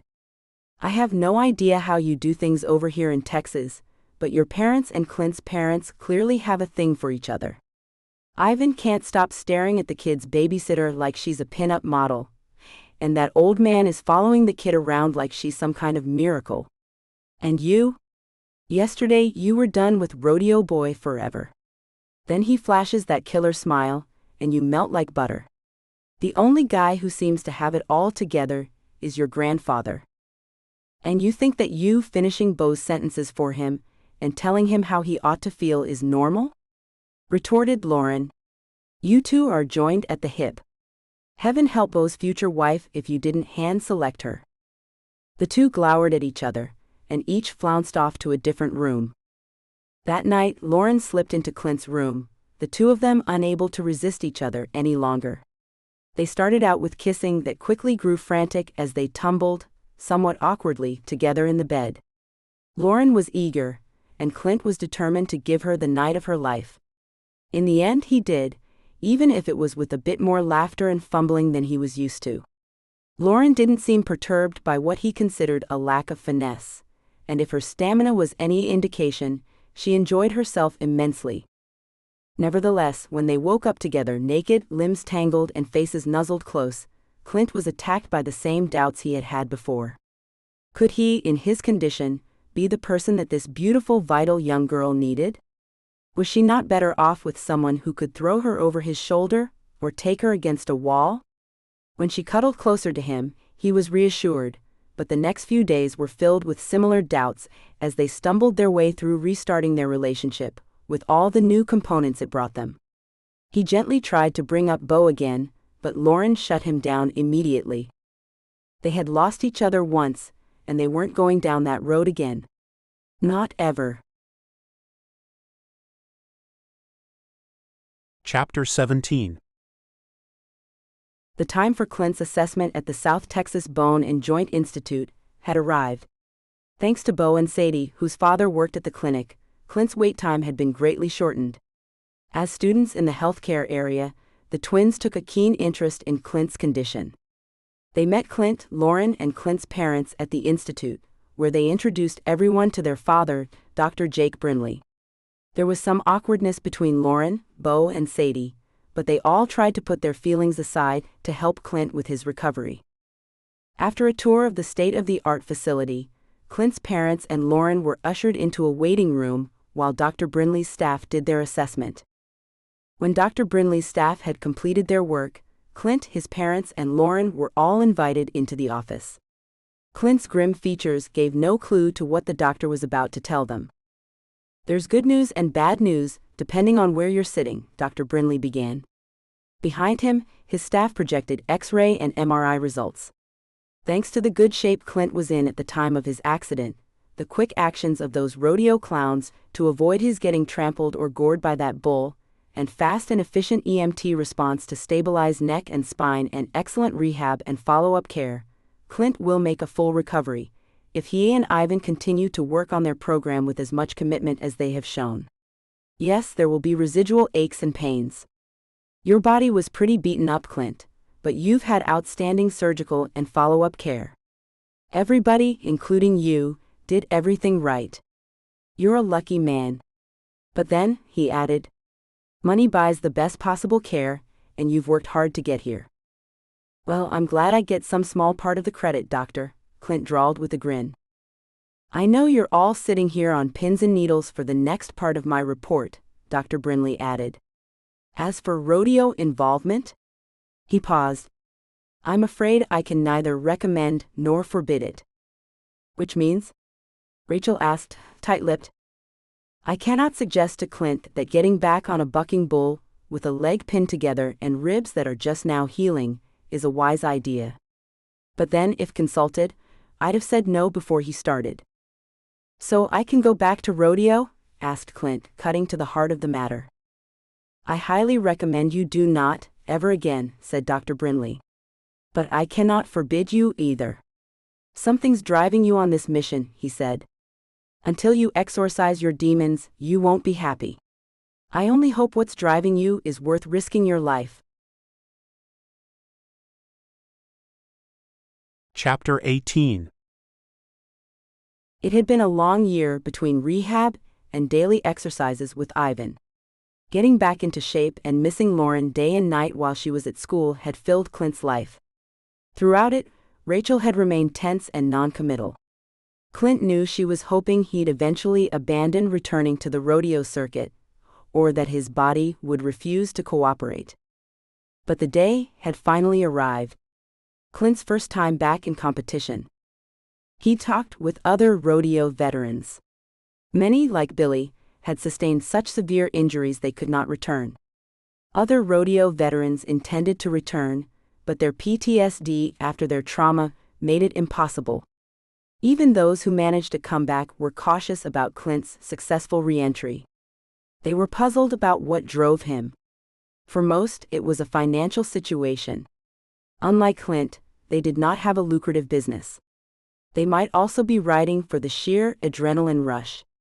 That wasn't what drove Clint either.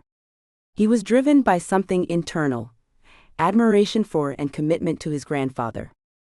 Lauren and Clint's parents sat in the stands. Each was lost in thought and fear. How would the next few minutes change their lives? They need not have worried. The bull Clint drew was a tired old fellow at the end of his career. While Clint rode him gingerly, the bull offered little challenge. It was almost an anticlimax to Clint's year of rigorous training to enter the rodeo circuit.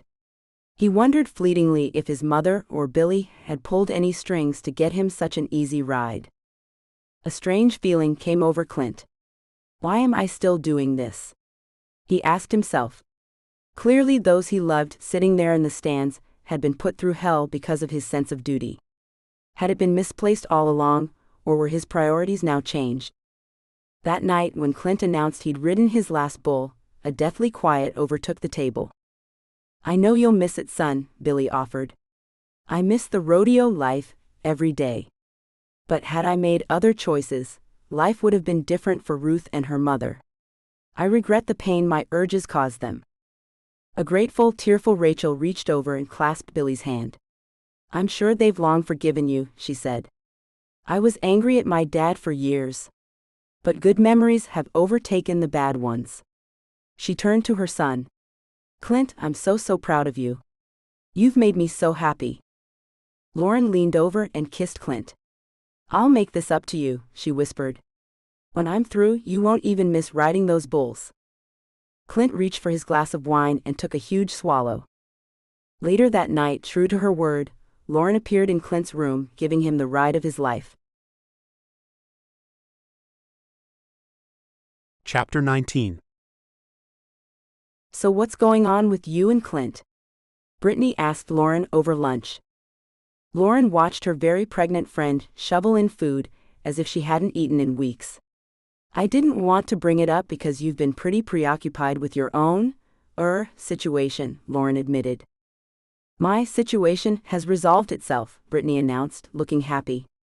I've interviewed some amazing couples who want to adopt my baby. They've made me feel as if I am giving them a precious gift. Honestly, Lauren, I now know why some women agree to be surrogate mothers. I'm glad you're finding some good in this situation, said Lauren. But aren't you worried that you will change your mind once you hold your baby? Not at all. Brittany responded. I've asked the baby's parents to be there during the delivery. I know that when I see them with her, I will be confident she's going to the right family and she will have a magical life. They've even invited me to be as actively involved in her life as I want to be. Adoptions have really changed, Lauren commented. Enough about me, insisted Brittany. Catch me up on your life. I heard Clint has given up the rodeo circuit.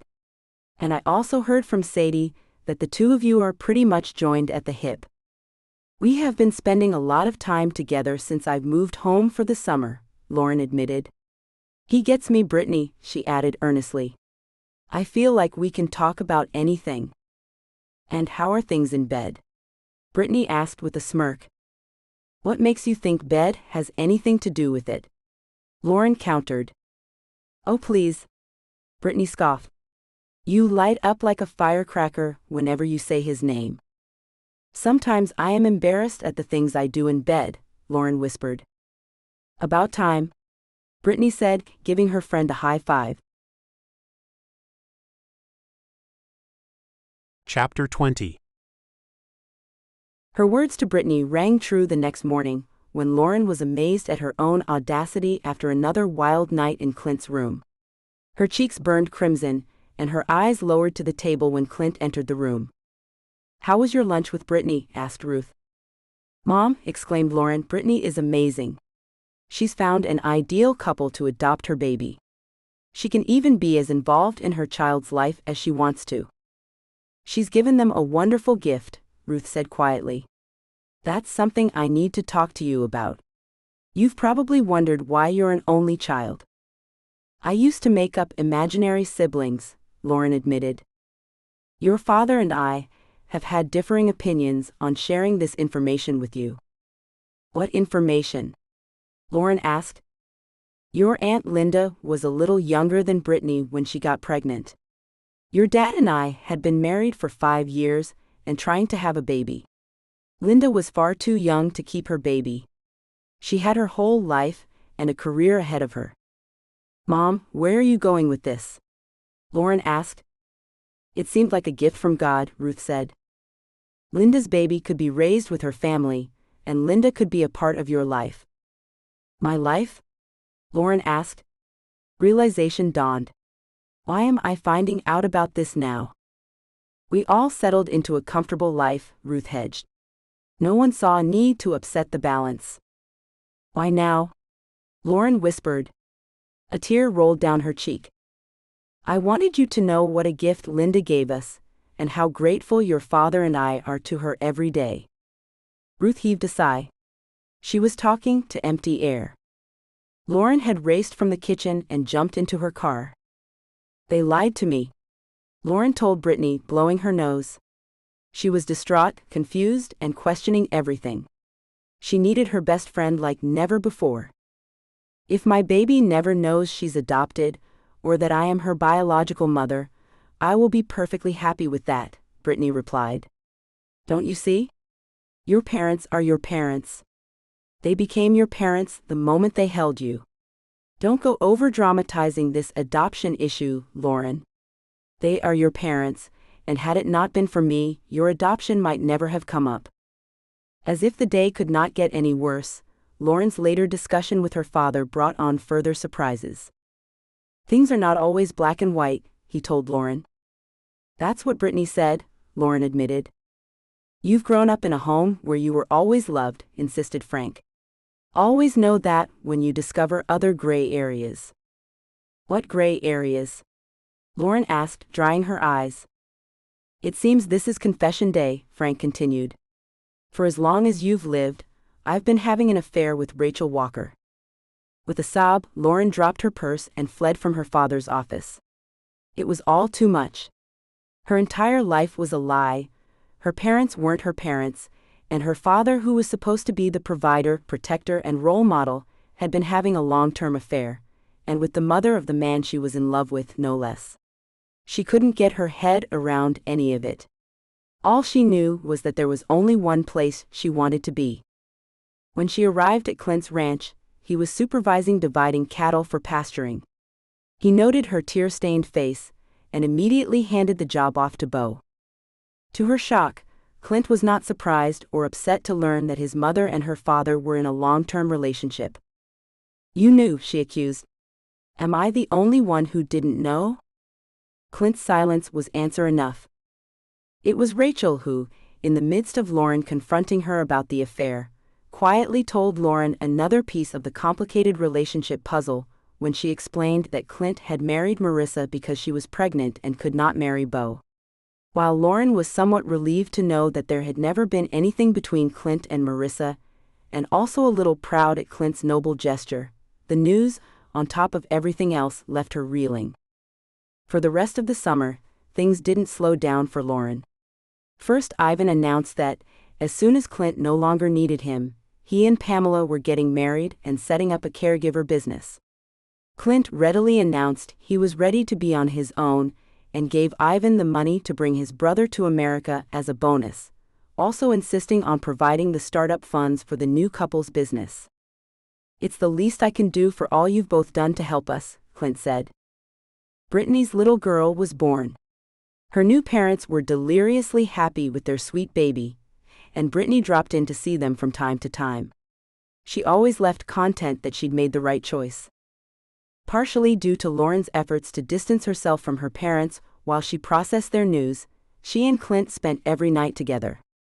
As the summer waned, and the time for Lauren to return to Texas A&M approached, the two talked about their life together. "It's going to be rough for the next 3 years, but doable," Clint said as he showed Lauren his new plane. "I can be in Corpus Christi in under 40 minutes, he announced. "Count on my spending at least one night there midweek. And I've arranged my timetable so I have Friday free. I'll be able to come home Thursday night and return Sunday night," she calculated. "You'll be able to go back on the plane Monday morning, and I'll pick you up after classes Thursday," Clint countered.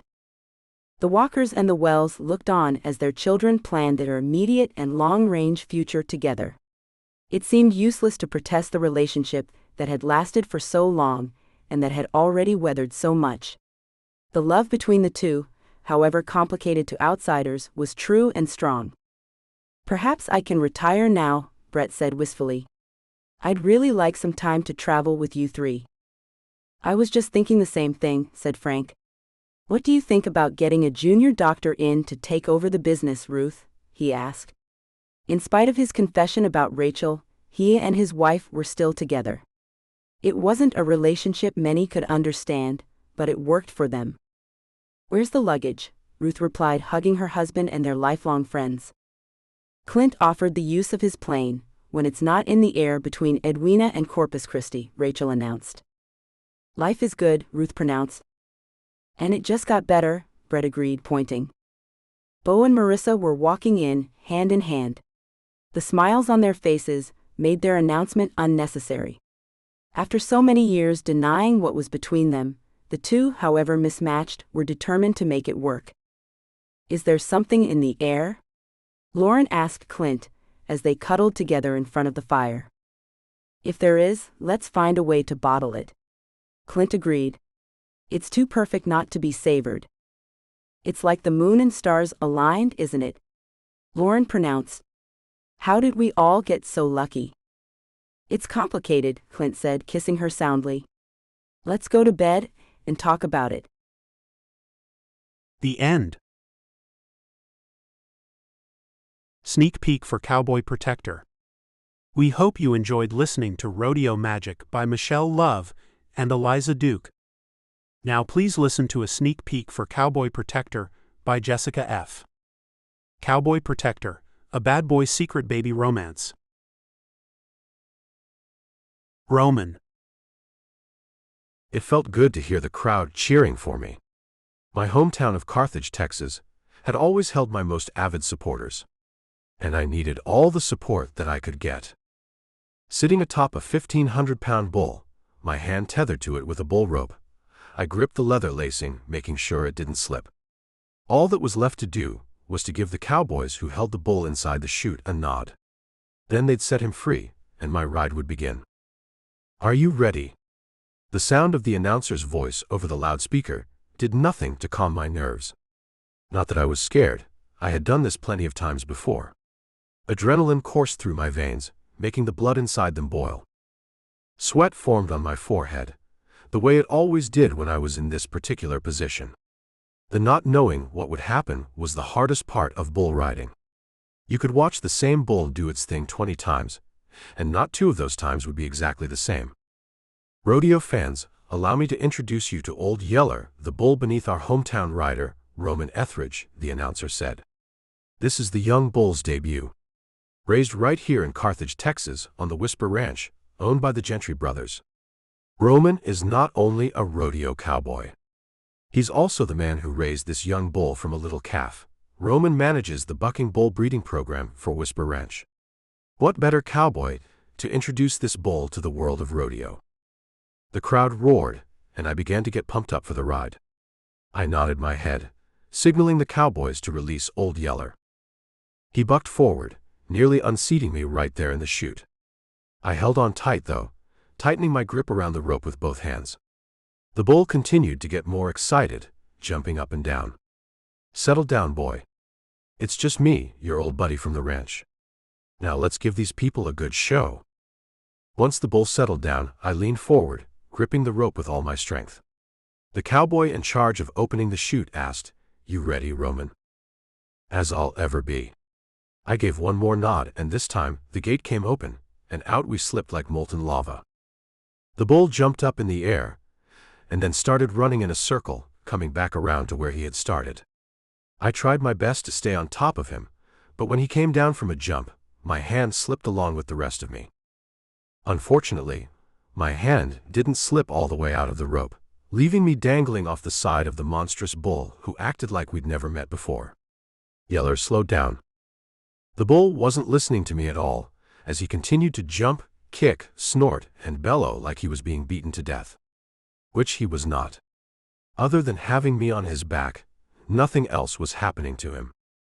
As the bull came around again, I was able to swing my other hand onto the rope and hold tightly once more, pulling myself back up onto the bull's back. I wasn't going to get any points now, since I'd used both hands. But the people in the stands cheered me on anyway. They cheered so loud I could barely hear anything else. I waved to them as we went by, and tried to smile, but it felt like my face would break with how hard I had been clenching my jaw. Focused on trying to get my hand free from the rope, I looked at the knot that had gotten screwed up somehow. "Come on," I shouted, as the knot refused to loosen. The rodeo clowns moved around the bull, trying to get him to follow them out of the arena so that they could help me get off the beast. One of them whistled. "Over here, Yeller." His bright red suspenders held up old blue jean shorts that were 3 sizes too big for him. He took his oversized cowboy hat off and began waving it in the bull's face to get his attention. The bull was not impressed, and instead of following the clowns, he turned and ran directly toward the stands. "Oh damn!" I yelled as we headed right for them. I leaned forward and wrapped my arms tightly around the beast's neck, just in time to avoid getting head-butted by him when he jumped up into the air once again. There was nothing I could do. Old Yeller was headed for the tall fence that surrounded the arena. He meant to get the hell out of there, and fast. And I was stuck to him, going along for the ride whether I wanted to or not. I began fishing for a handhold as best I could, with only one arm to work with. In the meantime, Old Yeller kept scrambling along as fast as he could go, and it must have been pretty darn fast, because the sounds of those clowns out there screaming at me had begun to fade away behind us. But before we could make it to the fence, Old Yeller skidded to a stop, somehow wrenching my hand free of the rope. He turned me loose with one mighty buck that left me lying in the dirt. All I could see was his belly, and my ribs felt like they'd just been stepped on by an elephant. The next thing I knew, he'd picked me up with his horns and tossed me like a rag doll. I flew through the air, heading for a future starring nothing but sky and birds who didn't give two hoots about the predicament I was currently in. This is it. I'm a goner for sure this time. Before the last bit of air left my lungs, I came down hard on my butt, the rest of the breath knocked right out of me. For a moment, I just sat there, looking at the stands but not seeing anything but a blurry scene. I heard nothing at all. The fans had gone silent. Then one voice penetrated the silence as a little girl shrieked, "Help him? The bull's coming for him again." Turning my head, I saw the bull I'd raised from a tiny calf charging toward me. Suddenly, someone grabbed me by the shoulders and began pulling me backward at a fast speed. But it wasn't fast enough. The bull got to me and managed to get one last stomp in, breaking my leg, before a couple of cowboys caught him with their ropes, stopping him from doing any more damage to my body. Unable to breathe, I heard the siren as the ambulance came into the arena now that the bull had been cleared out of it. The light faded a little at a time, until there was no light left, and I heard no more. The sound of something beeping woke me up. I tried to open my eyes, but it was extremely difficult. Finally, I managed the simple task, only to find a small figure moving about the room. I noticed that my left leg was lifted into the air by some sort of contraption. There was a tightness in my chest. I also felt something underneath me, keeping my butt off the bed. With all the lines hooked up to me, it took me no time at all to realize where I was, and then I remembered why I was there in the first place. That damn bull. The figure turned around and moved toward me. The closer it got, the better I could make out that it was a pretty girl.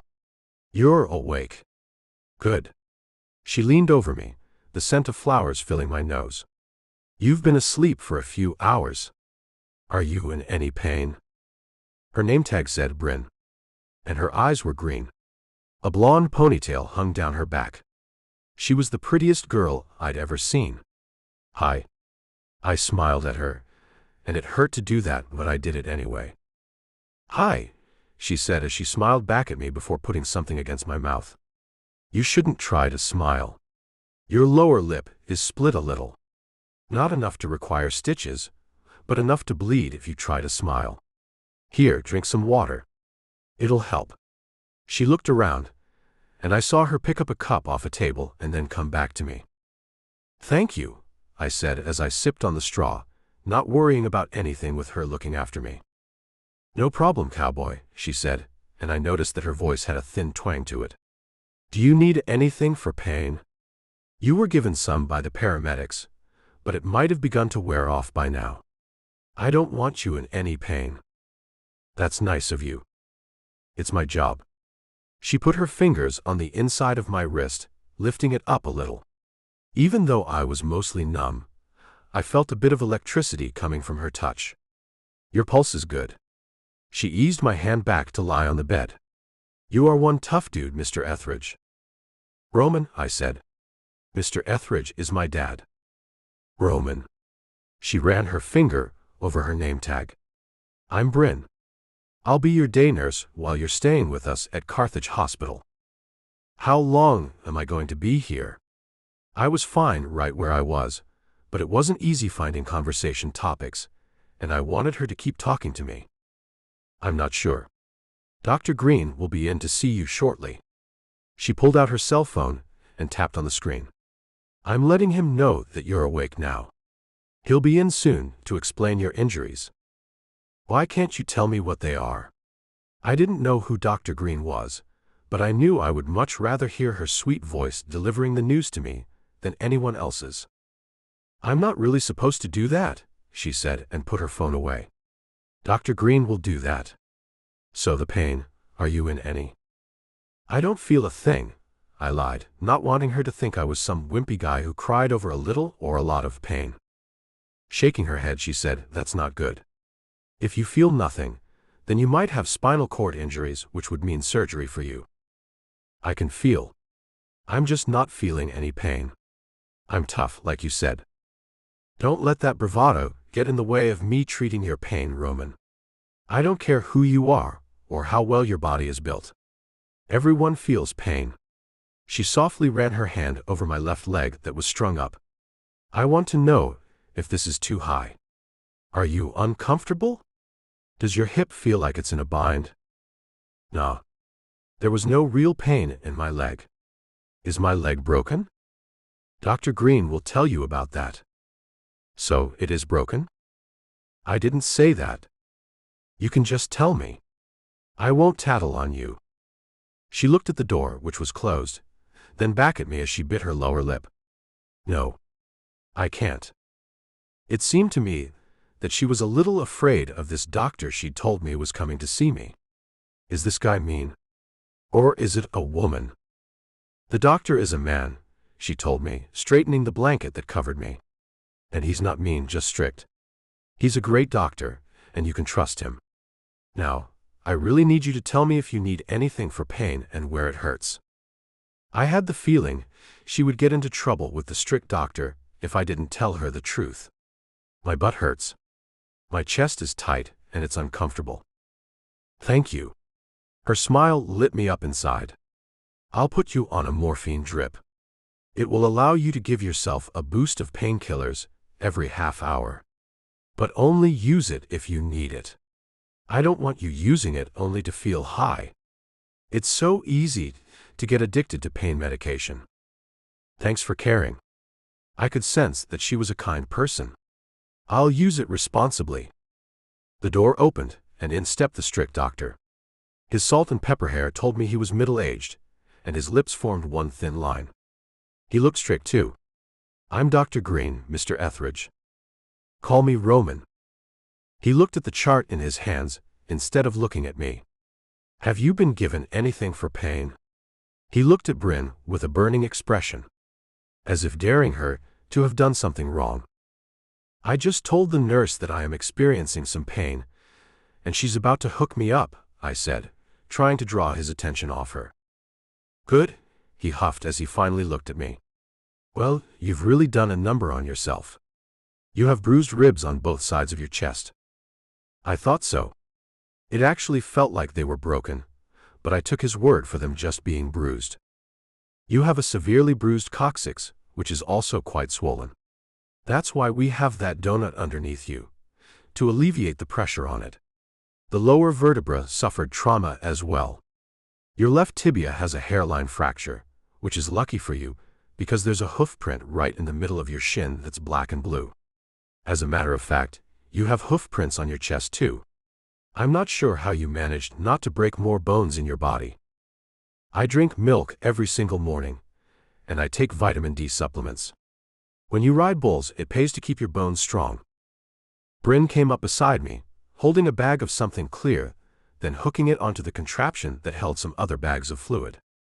It's very smart of you to think about keeping your bones and your body in great shape if you're going to be doing dangerous activities. Nurse Davis, please refrain from commenting on a patient's physique, the doctor said.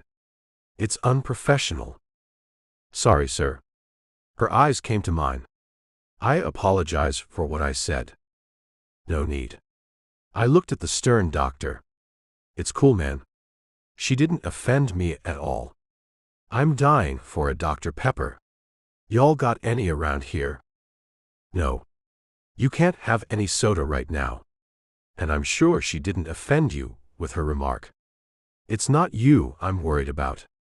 He put the clipboard into the little box at the end of the hospital bed. You'll be staying here for about a week or so. A week. I didn't want to be laid up that long. And what about my leg being up like this? How am I supposed to go to the bathroom or take a shower? You won't be able to get up to do those things. A nurse will help you when you need to use the toilet. And you'll be given sponge baths. The sponge bath was more than okay with me, especially if Bryn would be the one doing them. But the help with the bathroom was not. I want to be able to go to the bathroom by myself. Then you shouldn't have gotten onto the back of a 1,000-pound animal, the doc said without an ounce of emotion in his expression or his voice. It was 1,500 pounds, for your information. And I didn't know I would end up not being able to go to the bathroom without help. Well, now you know. He looked at Bryn. Monitor him for 15 minutes to make sure he doesn't have a bad reaction to the morphine. Then get to the other patients. Yes, Dr. Green, she said with reverence in her voice. I'll check on you each morning when I make my rounds, Mr. Etheridge. If you need anything, just press the nurse's button on your bed. And then he left without even saying goodbye. He's a real treat. I rolled my eyes at Bryn with the sarcastic remark. I saw the little grin that she tried to fight off, and for a moment all the pain left my chest. If I could coax some of those sweet smiles from her each day, I'd be healed in no time. Bryn. He's adorable, I said with a sigh as I sipped hot coffee from a styrofoam cup in the nurse's lounge. He's beaten up pretty good too. But you wouldn't know it from the way he's talking. He's as tough as they come. Don't go falling in love, Bryn, Bethany, a fellow nurse teased me. Dr. Green would kill me if I did anything remotely romantic with any patient. I knew better than to do anything that was against the doctor's rules.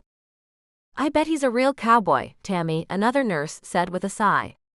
Hard-working and doesn't complain about anything. You're right about that. The only thing he asked for was a Dr. Pepper, which the doctor refused him for some odd reason. I didn't see why Roman couldn't have a soda if he wanted one, but I wasn't about to question Dr. Green. You should totally take one to him, Bryn. Some doctors can be jerks, Bethany said, Dr. Green being one of the biggest ones who works here. I didn't like to talk about people behind their backs. And I sure as hell wasn't going to say bad things about the man who'd taken me under his wing since I'd first shown up to intern for his office. He's strict but fair. An utter professional at all times, too. I shouldn't even have questioned why he didn't want the patient to have a soda. You are human, right? Tammy asked, then laughed. Sometimes you can be such a Stepford. Oh, what? I asked. You know, Tammy said, like the movie Stepford Wives? The women were all very pretty and totally subservient to their husbands. That's you, but you're that way with Dr. Green instead of a husband. I am not. There was no way I would have ever considered myself to be subservient. He's my boss, Tammy. I'm supposed to follow his orders. Bethany added her 2 cents, saying, but do you have to enjoy doing it so thoroughly? It's not like I enjoy following orders, Bethany. I couldn't believe these two ganging up on me. You both follow orders too. At least we gripe about it though, Tammy said as her hands moved to rest on her ample hips. That's all we're really saying to you, Bryn. Stop thinking that Dr. Green is always right. He's not. And he's not even as fair as you say he is either. Personally, I see him as a control freak. And since you're the only one who actually allows him to control you, he's turned you into his favorite puppet. I would show them. They would see that I wasn't some puppet for the doctor. Going to the fridge, I found a couple of cans of Dr. Pepper inside and grabbed one. You two are wrong about me. I stomped away, on a mission now to get the carbonated beverage to the poor cowboy who was in need of something fizzy and sweet. I am not anyone's puppet. Grumbling to myself as I went into the hallway, I missed seeing the man who had obviously spotted me. Nurse Davis, where do you think you're going with that thing? It was Dr. Green, and the frown he wore told me he had already figured me out. So I had to come up with something quick. Nowhere, sir. You looked like you were definitely heading somewhere. He looked up the hallway, his eyes on the door to Roman's room. You wouldn't be going against my order that he not have any soda right now, would you? No, sir. But I did want to know why he would deprive the poor broken man of anything. May I ask you why you told him that he couldn't have any soda? I mean, for my own medical knowledge. Not that I'm trying to challenge your decision. His dark brows drew together, as anger became clear in his expression. Do you have any idea how sugar-laden that soda is? Yes. I nodded. But how can a little sugar hurt him? You've seen the bruises on his body. He's got a lot of healing to do, and sugary substances won't help him do that. Plus, there's caffeine in that soda, and that will interact with the morphine and make it less effective than he needs it to be right now. Even though he may be acting tough, that boy is in a lot of pain right now. He was just putting up a front to impress you. He put a hand on my shoulder. I saw the way he looked at you, Bryn. And I noticed the way you looked at him too. I froze at that comment. I didn't look at him any differently than I look at any other patient, doctor, I lied. I hadn't realized I'd been such an open book while in Roman's company. Don't try to fool me. He removed his hand. I'm too old and wise to ever believe that lie you just told me. If I looked at him in any way that was unbecoming of a nurse, then I am sorry. And I will be sure to watch myself whenever I have to check up on him. I lifted the can of soda. As for this, it's mine. I had no intentions of giving it to anyone but myself. Bryn, if you continue lying to me, there will be consequences. He looked at the door across the hall from us. That storeroom looks like the perfect place for a timeout. A timeout? Does he think I'm some spoiled child? You know what I mean. Put that thing in the trash and get on with your duties, he ordered. Of course, Dr. Green. I did not like the way he treated me, as if I were some child who needed to be punished. Just as I turned to go back to the nurse's lounge to put the soda back into the fridge, I felt his fingers graze up my arm. Then he rested his hand on my shoulder, turning me back to face him. Hey. You know that I care about you, right? I nodded, though I wasn't sure what he was getting at. I know you do. Good. I just don't want you to get hurt. Cowboys are nothing but trouble. You don't need any trouble in your life. You're going places, Bryn. Someone like that self-destructive kid would only slow you down. He could even bring you down to his level, if you let him. He placed his hand on my cheek, looking at me as if I were the only person around, which I was not, as Tammy and Bethany had just come out of the lounge and into the hallway. I cut my eyes at them as they moved past us, giggling. Insanely embarrassed, I felt my cheeks heating with a fierce blush. I'm not about to let anyone bring me down. Good. Because you deserve to be happy. But you need to be careful of who you're happy with. When you're as gifted as you are, you have to be on the lookout for those individuals who are looking to take advantage of you. That boy in there is definitely looking to take advantage of your generous nature. But he'll give you nothing in return. You do understand what I'm saying, right? I understand. The words felt thick in my throat, as I knew exactly what he was saying. I honestly doubted whether he had the right to tell me such things. But I had no idea how to say that to him without sounding rude. Thank you for your concern, Dr. Green. That's all I have to say about that. Just know what I said is only for your own good. He removed his hand from my shoulder. Now go ahead and get rid of that thing. I'm going to put it back where I found it. So you were going to give it to him, he said with a smile. I wasn't going to admit a thing. No, sir. I was not going to give this to him. When he brought up the drink, it made me crave it myself. But after talking to you and this thing stirring up so much, I've decided that I no longer want it. He didn't seem to know whether to believe me or not. Don't you see that the boy has already manipulated your mind? I could not believe him. I can't see how he's managed to do that in the few minutes I was in that room with him. He said he wants something, and you end up wanting the same thing. Don't be a sheep, Bryn. You're much too smart for that. I almost wanted to tell him the truth, so that he wouldn't think I was some dumb sheep. But I couldn't bring myself to do that. I'll watch myself when I'm around him, like I said before. See that you do. You know, his looks will diminish as he ages. You might think he's attractive right now, but the life he's living will ensure he looks 90 by the time he's only 40. Mark my words. I've never seen a cowboy who hasn't aged remarkably badly.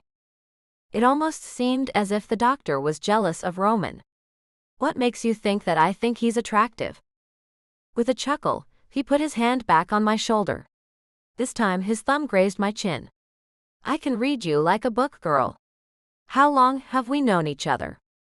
I was 18 when I walked into your office for the internship. I'm 22 now. So, about 4 years.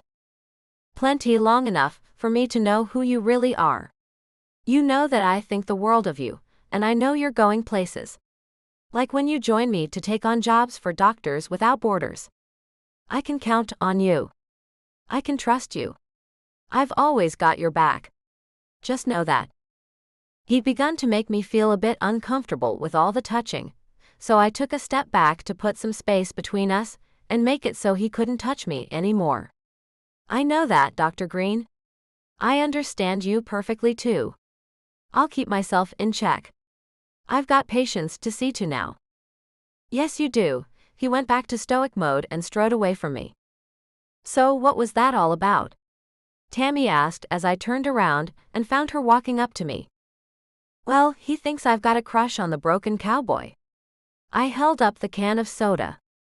And he was sure I was taking this to him too. Man, he's good, isn't he? Like he can read your mind or something. I guess he does have a point though. I mean, we did just meet. And how do I know that cowboy isn't trying to take advantage of me? It's impossible to take advantage of someone when you share a mutual attraction, Bryn, she shrugged. Maybe you should at least give him the soda before you make any final judgments about him. You're right. I looked over my shoulder to check that the doctor was nowhere to be seen. What the doc doesn't know won't hurt him. I don't think a little Dr. Pepper will take the edge off the morphine. And now that I can see that he's sort of jealous of Roman, I know he did it out of spite. Tammy smiled. So you're okay then? I mean, he really worked you over. It was that noticeable? I winced with embarrassment. With a nod, she said, I think you should try to distance yourself from that man. Not the cowboy, the doctor. He gives off a weird vibe when he's with you. I don't like it at all. It's not quite fatherly either. It's more like he has this idea that you're his in some way. You know what I mean? Not at all. I didn't see Dr. Green that way. He's my mentor, that's all he is to me. He's trying to train me so that I can be the professional that I'm seeking to be.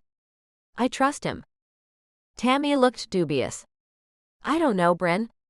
I'm not sure it's a good idea to trust him with anything. You don't even know the man well enough to be talking bad about him. I arched an eyebrow at her accusingly. She was just trying to drive a wedge between me and the doctor. The bad part was that the doctor had warned me that people might try to do this, so they could shove me out of the way to make room for them to be mentored by him. Maybe you're into him, she said with a snarky sound to her voice. Sorry I didn't realize that sooner. I am not into him in that way. Well, he's into you. You can't really be that blind, Bryn. Whatever, Tammy. I'm done with this conversation. I've got work to do, and so do you. We need to get back to it and stop talking about dumb things that don't matter at all. Every direction I turned toward seemed to lead to me feeling awkward and sort of attacked, and I was done feeling that way. Shoving the can of soda into my pocket, I headed toward Roman's room. I wasn't sure if I would give it to him or not. But I would be the one making that decision, and I promised myself that I wouldn't let what anyone else said influence my decision in the least. No matter what, I was going to try and be a professional in this situation. It didn't matter how good-looking the cowboy was, he was just a patient. I had to think of him in that way, and in that way only. Dr. Green was right. I had been looking at Roman with stars in my eyes. I had to stop doing that. Even if Roman had looked at me that way first. That didn't matter at all. If I were going to be the professional that I wanted to be, I had to not think about how a person looked. I couldn't care if they had amazing eyes or lush, thick, dark waves of hair. I had to deal with their symptoms. I had to help them alleviate their pain. I had to help them get back on the road to good health again, and nothing more than that. In my career, there were sure to be handsome men who would come and go. I couldn't go falling for any of them. And I had to maintain professionalism so that they wouldn't fall for me. Since Roman was the first patient that I had immediately been attracted to, he would be the one I would learn from. I would learn to separate my personal and professional sides. I had to learn how to do that anyway. Letting myself be around him more would help me find ways to make that separation. Inundating myself in the attraction and learning how to make it not matter was my mission. I would be the epitome of professionalism. No matter how hard it would be to learn, I would learn to do it. Roman. The morphine took me under very quickly. While my eyes were closed, I could still hear things. I heard the sound of the door opening and cowboy boots clicking over the tile floor. When I opened my eyes, I saw my friend and boss coming to my bedside. "Crap, Roman. What did you do to yourself now?" Tyrell asked. "I was thrown off a mean bull," I said, groaning at the pain in my leg. "Well, your mother would be proud of you for getting yourself all banged up. Can you believe I was going to be the next great bucking bull rider?" I joked. He laughed at me. "You can't ride bulls forever, son," he said in a serious tone. "You're right about that. 30 is getting up there where bull riding is concerned." I knew my riding days were getting behind me. Pointing to my leg that was strung up in a sling, I said, "The doc said he only managed to give me a hairline fracture. And my ribs are merely bruised, not broken. Old Yeller tossed me around pretty good too. I landed on my butt, and it messed up my tailbone and lower vertebra. But nothing's broken back there." "No head trauma, so that's good," Tyrell pointed out. "Did they tell you how long they're going to keep you here?" "I think they said something about it, but to tell you the truth, the cute nurse had me distracted. I wasn't able to listen to much that was said. I tried my best not to smile, and bust my lip back open as I thought about her. She's going to make my stay here very pleasant. I can already tell. Bubba, the head rodeo clown, called to tell me what happened to you. He said the bull was overly brutal." He took a seat in the chair next to my bed, crossing his legs as he leaned back. "We don't want our bulls killing people, Roman." "I know. And I've got to agree with Bubba. The bull was out for vengeance just because I sat on his back. Even once I was off, and he was free of me, he kept coming back, trying to do me in. I knew that wasn't something we wanted in our bucking bulls. I've been using Spanish fighting bulls to sire the heck cows. Both are highly aggressive breeds, and I think I've made their calves too mean. Old Yeller is the first of that breed line to be taken to the rodeo. I've only bred 4 more like him. All the other calves turned out to be females. Instead of using those bulls and cows for the rodeo, what do you think about using them for breeding purposes only?" he asked. "You could always breed them to a less aggressive cow, and the cows to less aggressive bulls like a Brahmin breed. The offspring will look ominous, but they shouldn't be prone to attacking the riders once they've bucked them off." "That's a good idea. I'll get on that once I get back on top of my game." "No rush. It's not like you're hurting for money or anything like that, Mr. Millionaire." "I never get tired of hearing that, Tyrell. Thanks to you for giving me that job on Whisper Ranch. I've been able to make more out of myself than I ever thought a dumb old cowboy could." Tyrell Gentry and his brothers gave everyone who worked for them a percentage of the company's stock, and most of us had made millions off it. His expression turned serious, and he leaned forward.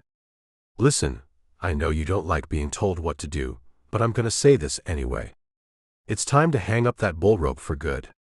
You need to hire some professional riders to try out the bulls at the ranch before we ever take them to any other rodeo arena again.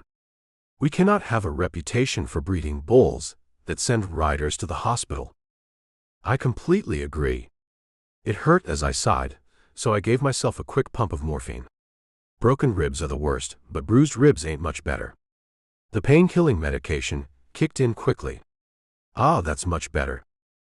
Tyrell knew me well. I didn't like being told what to do, like he'd said. But I knew he was just looking out for me. I'll hire some young cowboys to take over the riding, and I'll stick to the breeding. Good. I'm glad you agree with me on that.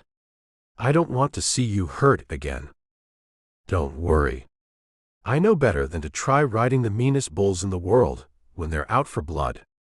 I just wish I had known the young bull had that mean streak in him before I climbed onto his back. Me too. He took another good look at me and shook his head and sighed. After looking down at the floor for a brief moment, he looked back up at me with a twinkle in his eye. So how's your love life? He asked with a grin. Any new girls at church? I gave him a wry grin. Nope, no one has caught my eye at church. They're all nice as can be, but I need a little more than merely nice. Well, I'm sure the right one is out there somewhere. You just gotta keep on praying. I groaned as I rubbed my side. You're preaching to the choir.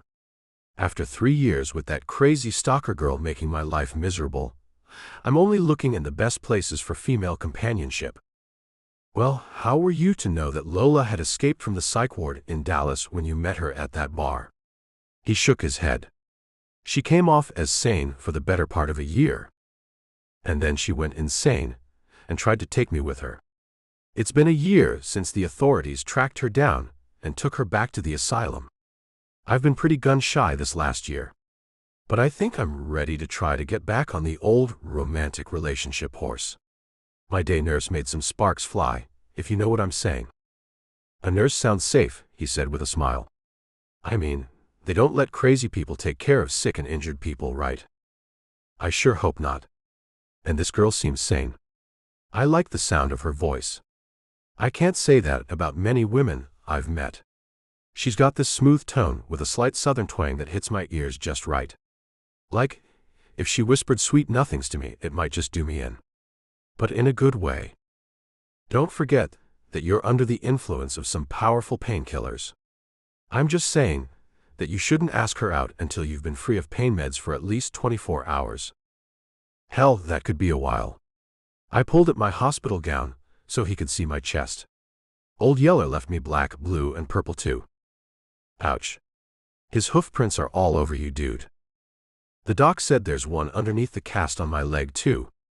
Milk and vitamin D are what kept me as intact as I am. If I hadn't been preparing my body for something like this, then I would hate to think of the shape I would be in right now.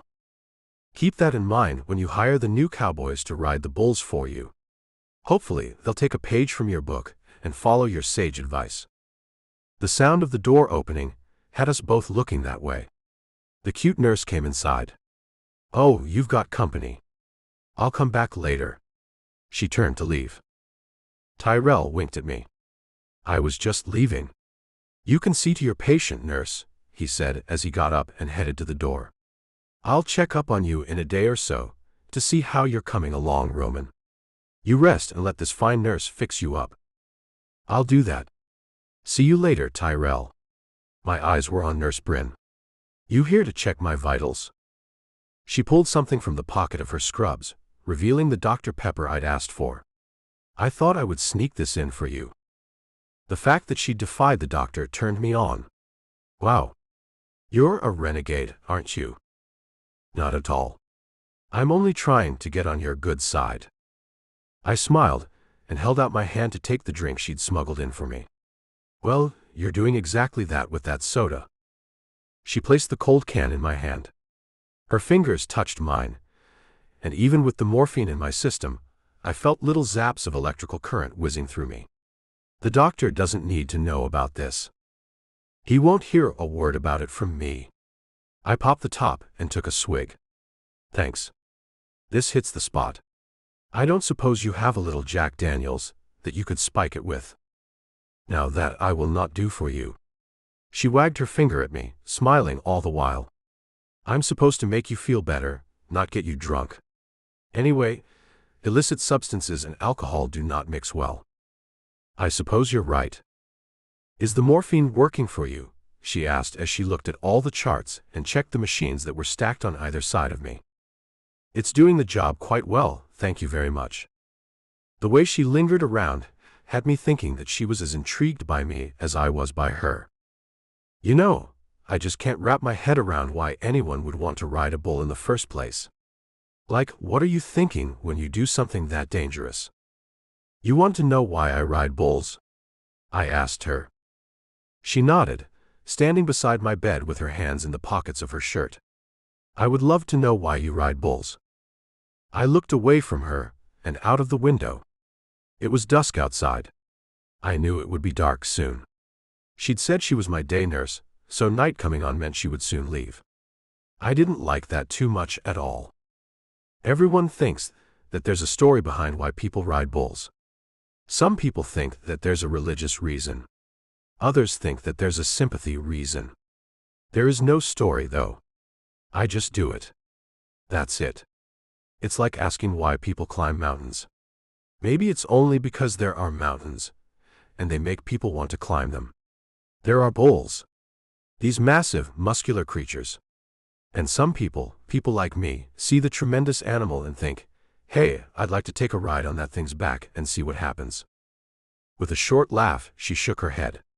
You're messing with me. I am not. It's true. I ride because I want the experience of doing it. Haven't you ever done something just for the experience? She looked down at her feet. No, I haven't. I sat up a little straighter. What do you mean, you haven't? Everyone has done something just for the experience. Not me, she said. She lifted her head and smiled at me. I didn't believe that at all. You mean to tell me that you haven't ever ridden a bike? Sure, I've ridden a bike. She laughed again, and I loved the sound she made. So, you have done something just for the experience? No. I rode the bike so that I didn't have to walk to school. She opened the little tray that was on wheels, and I saw there was a mirror inside of the lid. Let me run a comb through your hair. My shift is almost over, and I'd like to leave you looking nice for the night nurse. Ah, you have to leave. I didn't want her to go. I'll be back early in the morning. She ran the comb through my hair. I wanted to keep her talking to me, so I said, so you learned to ride a bike for some purpose. What about swimming? Haven't you gone swimming, just for the hell of it? Maybe. She looked sort of dreamy, as she kept combing my hair. Still, I cannot fathom why anyone would climb onto a bull. Well, if it makes any difference, my bull riding days are behind me. I watched as a smile lit up her face. That's good to know. It was like she actually cared about me. So, you think I've been crazy to ride bulls at all? Crazy? She shook her head. I would say reckless. You don't seem crazy to me. Something made a vibrating noise in one of her pockets, and she stopped combing my hair to take out a cell phone. It's your night nurse. She swiped the screen. Hi, Joe. I heard some mumbling as the Joe person spoke on the other end, and then Bryn sighed and ended the call. Curiosity had me asking, so what did Joe have to say? He's running late. Something about his sister being sick, and him having to take his nephew to their mother's place. He'll be an hour or so late. So you're stuck with me for a little while longer. Don't say it like that. I don't feel stuck with you. I moved a little, and pain shot up my back. Ow. Her hand on my shoulder made me freeze in place. Here, I'll massage your back for you. Moving me very gently, she gained access to my back, and untied the top strings of the hospital gown, revealing my back. Wow, you've got some amazing bruising going on back here. Check out the scar on my left shoulder, I told her. Got hooked by a mean old bull right there. 5 stitches and no hospital stay. That was a good day. I nearly won, too. Only the guy right after me did a smidgen better. Is there a lot of money when you win? She walked away from me, going to open a drawer on a small cabinet. No, not a lot. I watched as she came back with a tube of something. What's that? This is a eucalyptus and Epsom salt ointment. I like the way it smells. I think that pleasant scents help people mend in many ways. She put some on her hands and rubbed them together. I'm a firm believer in aromatherapy. I'm a firm believer in powerful pain medications. I laughed a little, and it hurt my ribs when I did. Ouch. Probably best not to laugh. She put her hands on my bare back, and what occurred in my nether regions was beyond my expectations. Oh yeah, I groaned as she moved her hands over my skin, kneading the muscles. That feels so good. See, not everything that helps you has to be pharmaceutical. A little TLC can go a long way. TLC? I wasn't sure what she meant. Tender loving care, Roman. She laughed lightly.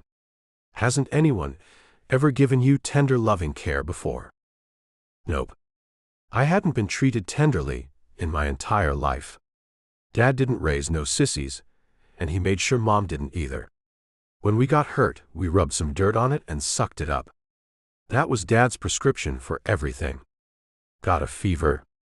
Eat some dirt and suck it up. You've got to be joking, she said with a fair amount of shock in her voice. Wish I was. End of sneak peek for Cowboy Protector, a bad boy's secret baby romance.